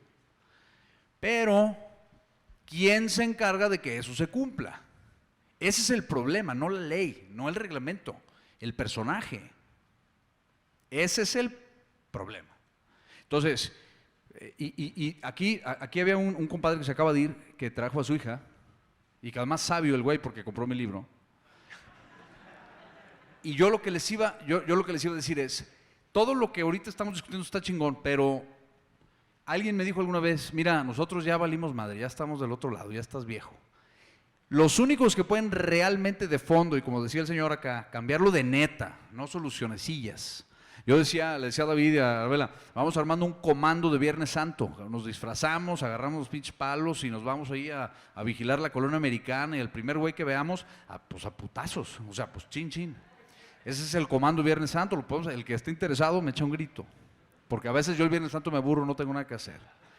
Entonces, pero esas son soluciones de corto plazo que realmente no resuelven nada. Lo único que resuelve de largo plazo son los morros. Cuando a los morros, como a mis hijos, que me los llevo a huevo al centro porque es aburridísimo para ellos, pero luego lo van a entender, es cambiarles la conciencia desde chiquitos, nada más, es lo único que podemos hacer. Ya nosotros ya valimos madre, podemos decir cosas, pero ellos, escuchándonos, diciendo, pinches viejos, pero nosotros sí lo vamos a hacer, porque ya desde chiquitos traemos el chip, ¿no? Ahí vamos. Solo que también quería decir algo muy importante, no muy importante, pero creo que mencionaste algo muy importante, Modesto, es la voluntad, porque las leyes son las mismas desde el 96. Ha habido presidencias municipales, periodos donde hay un interés, porque la ley es la misma. Yo recuerdo que en el centro histórico había un director de obras públicas que decía, ya viene la temporada de lluvias, que la policía nos preste los helicópteros para ir a revisar quién está tapando sus bajantes. Eso no te dice ninguna ley, ningún reglamento que lo tienes que hacer, el de voluntad propia. Entonces, en todos los reglamentos, de todo lo que hablemos, desde luego que la voluntad tiene que ir acompañada con cualquier acción. Si no hay voluntad, porque las leyes y los reglamentos son los mismos, porque ha habido periodos de esplendor y otros periodos de mucha especulación. Es 100% voluntad. Perdón, ahora sí. Buenas noches. Yo creo que algo que está faltando de poner sobre la mesa, y ustedes hablaron mucho del funcionalismo, es justamente rescatar cuál es la función de, porque hablamos mucho del desarrollo inmobiliario como si estuvieran haciendo habitación, que no es habitación. Estamos hablando de edificios que están hechos para especulación con Airbnb y cosas así. Airbnb yo creo que es una herramienta que puede ayudar a rescatar el patrimonio y compartirlo. pero no podemos tener barrios enteros de gente transfuga. Justamente tiene que vivir gente ahí para que se complete el ciclo que hablaban de Jane Jacobs, ¿no? El ojo en la calle, gente nueva, gente vieja, se reconstruye el barrio. Y yo creo que eso es el problema que estamos teniendo. No está llegando realmente gente a vivir a estos barrios de la zona centro. Mucha gente no está llegando a vivir, porque las torres muchas están vacías. Muchas de esas torres no están aportando nada arquitectónicamente. Las puedes mover a otros barrios y da igual. En cambio son como que vamos a heredar mediocridad. Y ese es un problema muy grave, ¿no? Porque además de borrar, se hereda una ética, ¿sabes? Se hereda como esta forma de hacer las cosas que es tóxica para la ciudad. Y yo creo que mientras no logremos cambiar el foco a que tiene que ser vivienda, tiene que ser rescatar el patrimonio para que se comparta. Todo eso es funcional. La cosa es que no puede ser todo utilitario. Y lo otro es lo que hablaban como de la regulación de cómo se modifican las fachadas, los colores, todo eso. Yo ahí soy como de dos opiniones. Yo creo que hay ciertos lugares, ciertos conjuntos que tiene mucha lógica verlos así, pero creo que hay otros sectores donde lo lógico es dejar que la gente modifique, porque es como parte de la misma identidad de los barrios. O sea, no puedes llegar y decir, quiten los colores, no, ¿sabes? Como hay lugares que tienen esa característica. Y creo que eso en particular México es es algo muy de nuestro patrimonio, que no podemos tampoco como ser tan drásticos de decir se tiene que rescatar así, no se modifican, ¿no? Esa sería mi aportación. Buenas noches, servidor Juan Manuel Hermosillo. Quiero decir que estoy de acuerdo con Javier Iturbide cuando dice que me siento más tapatío que mexicano, coincido, esa es la esencia de esto y me gustó el concepto de campanilismo, me gustó esa parte. El tema que quiero preguntar específicamente a mi buen amigo Javier, bueno, soy un tapatío enamorado de la colonia Providencia, con más de 33 años viviendo ahí, mis hijos han crecido ahí. Hace 20 años tenía una esencia de colonia clase mediera preciosa. La pregunta es, ¿ya lo perdimos?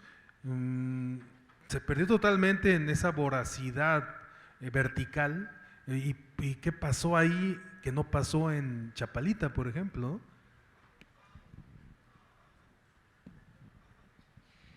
Sí, ya lo perdimos.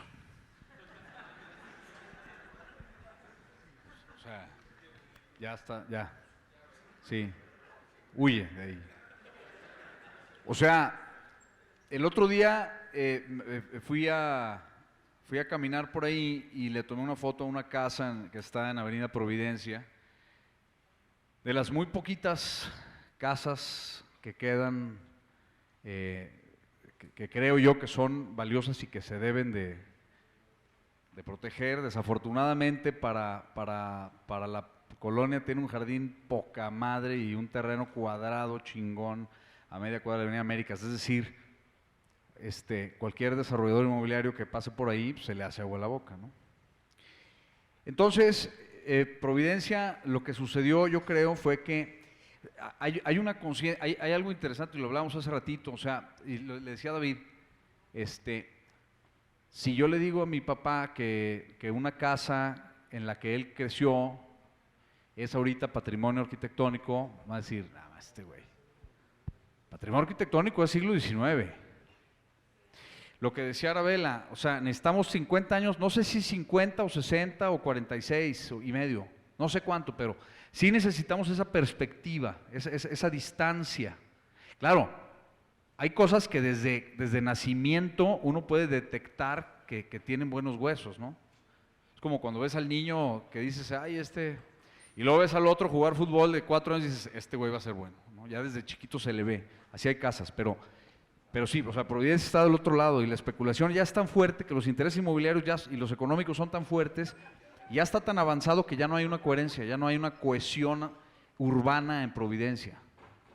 Entonces, es un excelente punto decir, ¿cómo hacemos que esto no suceda en otros lados? O ¿cómo hacemos que hay lugares que podemos todavía conservar como jardines del bosque. Estamos así de perder jardines del bosque. Y hay torres y fachadas modificadas y casas que se les quita la herrería y se les ponen cosas distintas, o el cancel, se le pone la placa de acero, entonces ya no ves hacia adentro, y eso es como una licencia para hacer lo que tú quieras, ¿no? Entonces, ¿qué hacemos? ¿Cómo hacemos? Pues yo creo que la única es crear la conciencia, o sea, porque podemos hacer más leyes, pero ya hay muchas. Sí, ya lo perdimos, coincido, pero retomando lo que han comentado varios, las asociaciones de civiles, como estamos aquí, sí hacen diferencia. En el caso, por ejemplo, de esas fincas fuera de perímetros que no se conservaron, gracias a ahora sí que fue nuestro mártir, la Casa Ortiz, que muchos nos unimos en varias reuniones, en Secretaría de Cultura y varios grupos en Prodeur, y nos estuvimos reuniendo de qué es posible que se haya ido esa fuera de perímetro. Surgió la iniciativa del ayuntamiento de abrir un catálogo de fincas valiosas fuera de perímetro, y aunque el tejido de Providencia ciertamente ya se perdió, ese ambiente de Providencia, pero sí hay la posibilidad de aquellas fincas valiosas de Eric Ufal, que tiene muchas por Providencia o por Lomas del Valle. Se abre en este momento la posibilidad de abrir un catálogo de fincas valiosas fuera de perímetro. Es un trabajo que se está haciendo del Ayuntamiento de Guadalajara en conjunto con Secretaría de Cultura y con NINA y con todas las instancias normativas para ir protegiendo esas fincas como Marco Aldaco en Lomas del Valle, Eric Ufal en diferentes zonas, Félix Aceves y muchas otras que están fuera del perímetro A y B. Entonces vamos sobre la marcha, van pasando cosas y vamos tapando, pero ciertamente sí que sea ojalá el inicio de acciones más contundentes a futuro.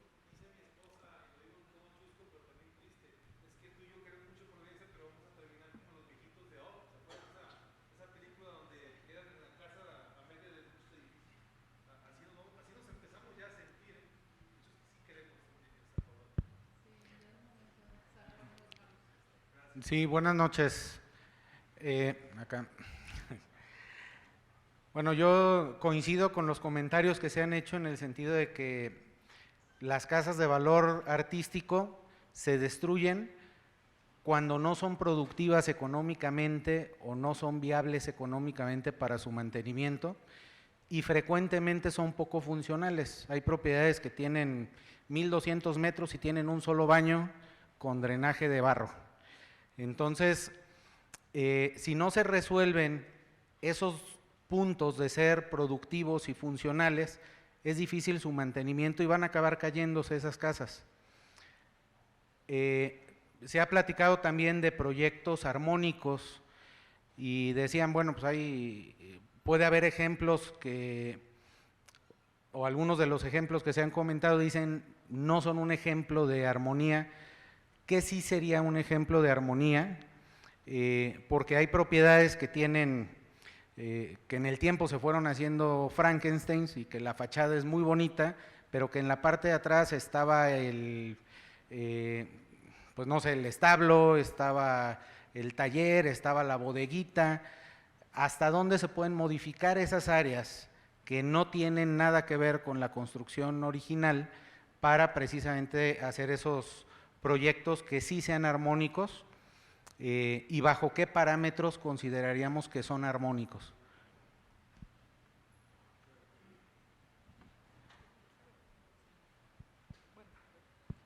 Desde luego estamos de acuerdo que las casas se tienen que, desde luego que estamos de acuerdo en que las casas tienen que ganarse su derecho a permanecer en el tiempo y que tienen que ser útiles, habitables. A nadie le sirve una casa vacía, se cae. Es más, si no tiene actividad es lo primero que la daña. Todas tienen que tener un uso, estamos completamente de acuerdo. ¿Hasta dónde intervenir? Por eso no hay un programa matemático ni un Excel que te diga, esta casa automáticamente te van a dar este nivel de intervención. Siempre tiene que haber el factor humano, que es que haya una persona que vaya y te dictamine y te diga, ¿qué quieres hacer? Y ya te dice, no te dice, porque el arquitecto es el que propone, y definen juntos el nivel máximo de intervención permitido y la adecuación a esa casa. Por eso no son matemáticas de, bueno, todas las que tengan estas clasificaciones, el nivel máximo de intervención es esto.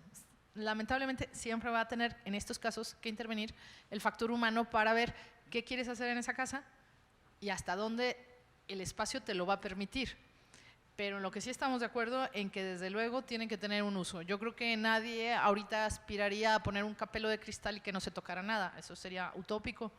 Claro que tienen que tener un uso. Y el nivel máximo, el criterio, pues depende del proyecto, qué se quiere hacer ahí, la zona, el barrio, si es representativa de su corriente arquitectónica, si es obra maestra de un arquitecto, el sistema constructivo, ¿está sano? ¿Se conserva el mismo uso o es diferente? ¿Es un ejemplo único o abundante?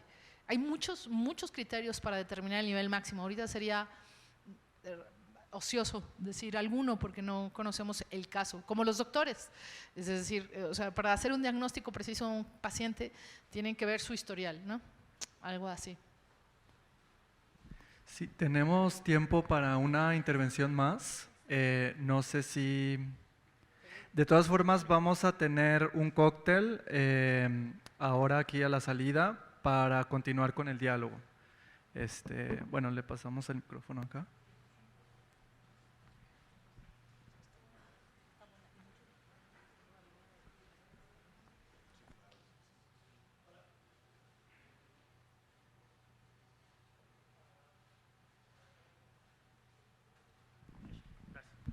Hola, ¿qué tal? Bueno, yo no quito mucho tiempo.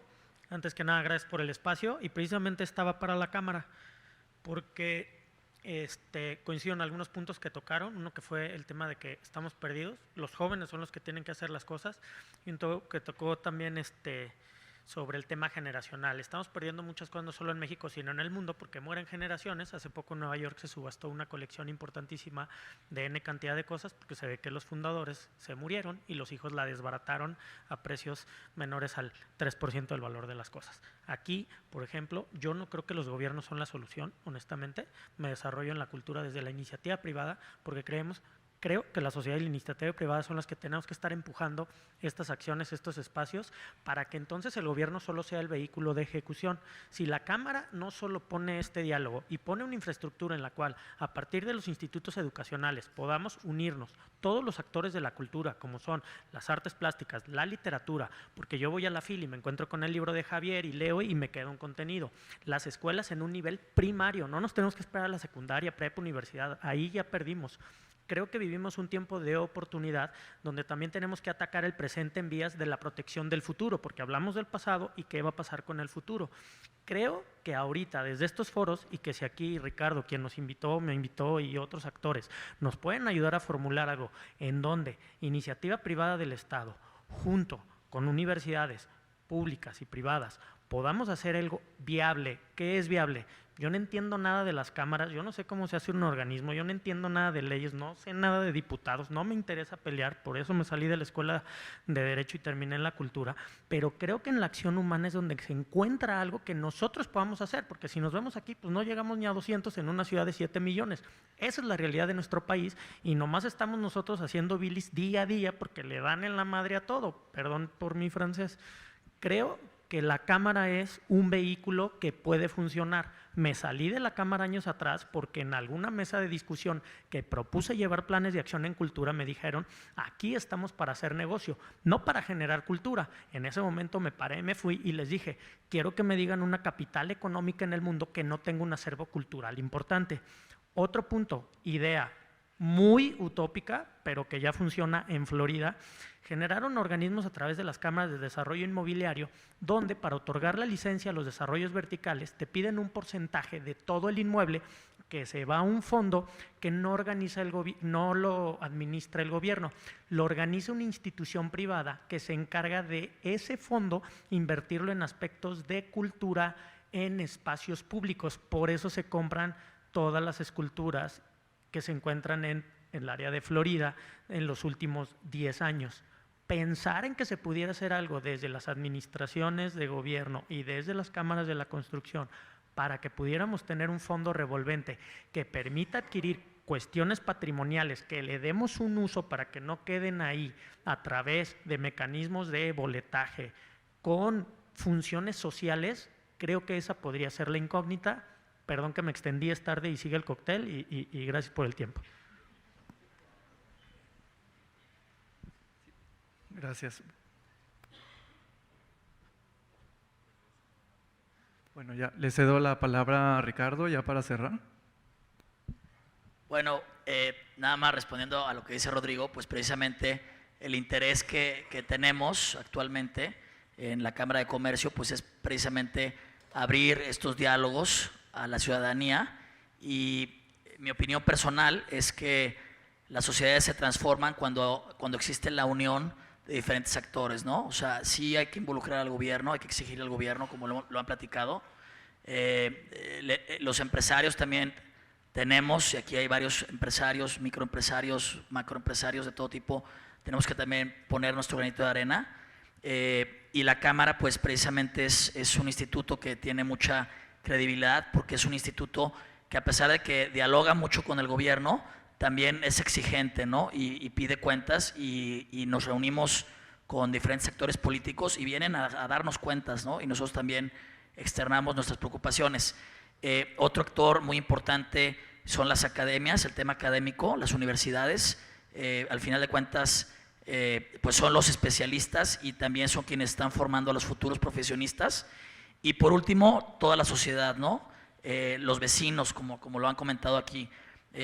No sirve de nada que el gobierno quiera generar un cambio, que los empresarios quieran generar un cambio, o las instituciones, si el ciudadano común y corriente no está consciente. Y precisamente por este tipo de actividades que estamos haciendo es que nos interesa y que estamos pues tan interesados, o estoy interesado yo, en abrir estos espacios.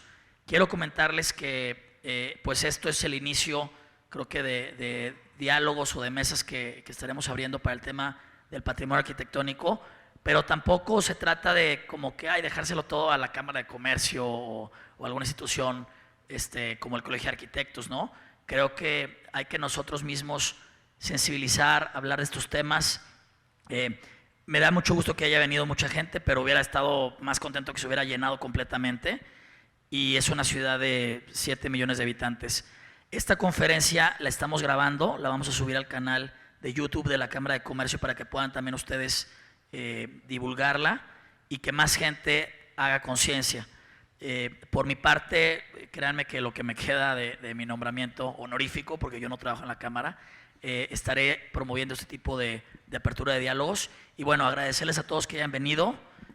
No sé si quieran dar algunos últimos mensajes de cierre, y bueno, los invitamos al cóctel y muchas gracias a todos.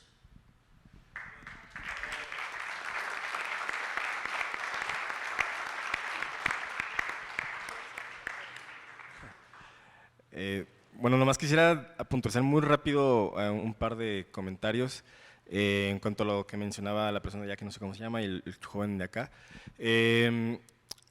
Pues obviamente, para decir si un edificio de cierta edad es funcional o no, pues se tiene que analizar y saber si con las capas de edad que se le han añadido cosas, pues se tiene que hacer un análisis, ya como lo explicó Arabella.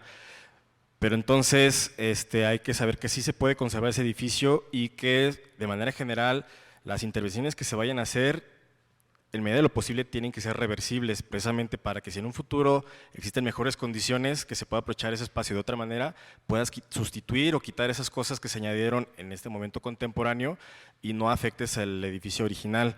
Y eso también tiene que ver con unas dinámicas actuales que pues está pasando en todo el mundo, no nada más aquí, con el tema de los nómadas digitales, el Airbnb y un montón de cosas, que en el caso particular de Guadalajara, que desde el 2011 más o menos se ha querido manejar el discurso de que se necesita repoblar Guadalajara. En ese momento no impactó tanto, pero como coincidió que se fue dando este fenómeno de globalizador, de gentes nómadas y demás, pues entonces eso incrementó la necesidad, entre comillas, de generar torres en la ciudad de Guadalajara. El detalle es que pues no nos damos cuenta que eso también es un ente contaminante, además del tema de la burbuja inmobiliaria y demás, cuando conservar el patrimonio arquitectónico ya actualmente es también un tema de sustentabilidad. El conservar y adaptar edificios puede ser más benévolo con el medio ambiente que seguir construyendo y construyendo y produciendo ladrillos y acero y concreto, cuando simplemente podemos adaptar lo que ya tenemos para que la gente pues continúe creciendo en la sociedad.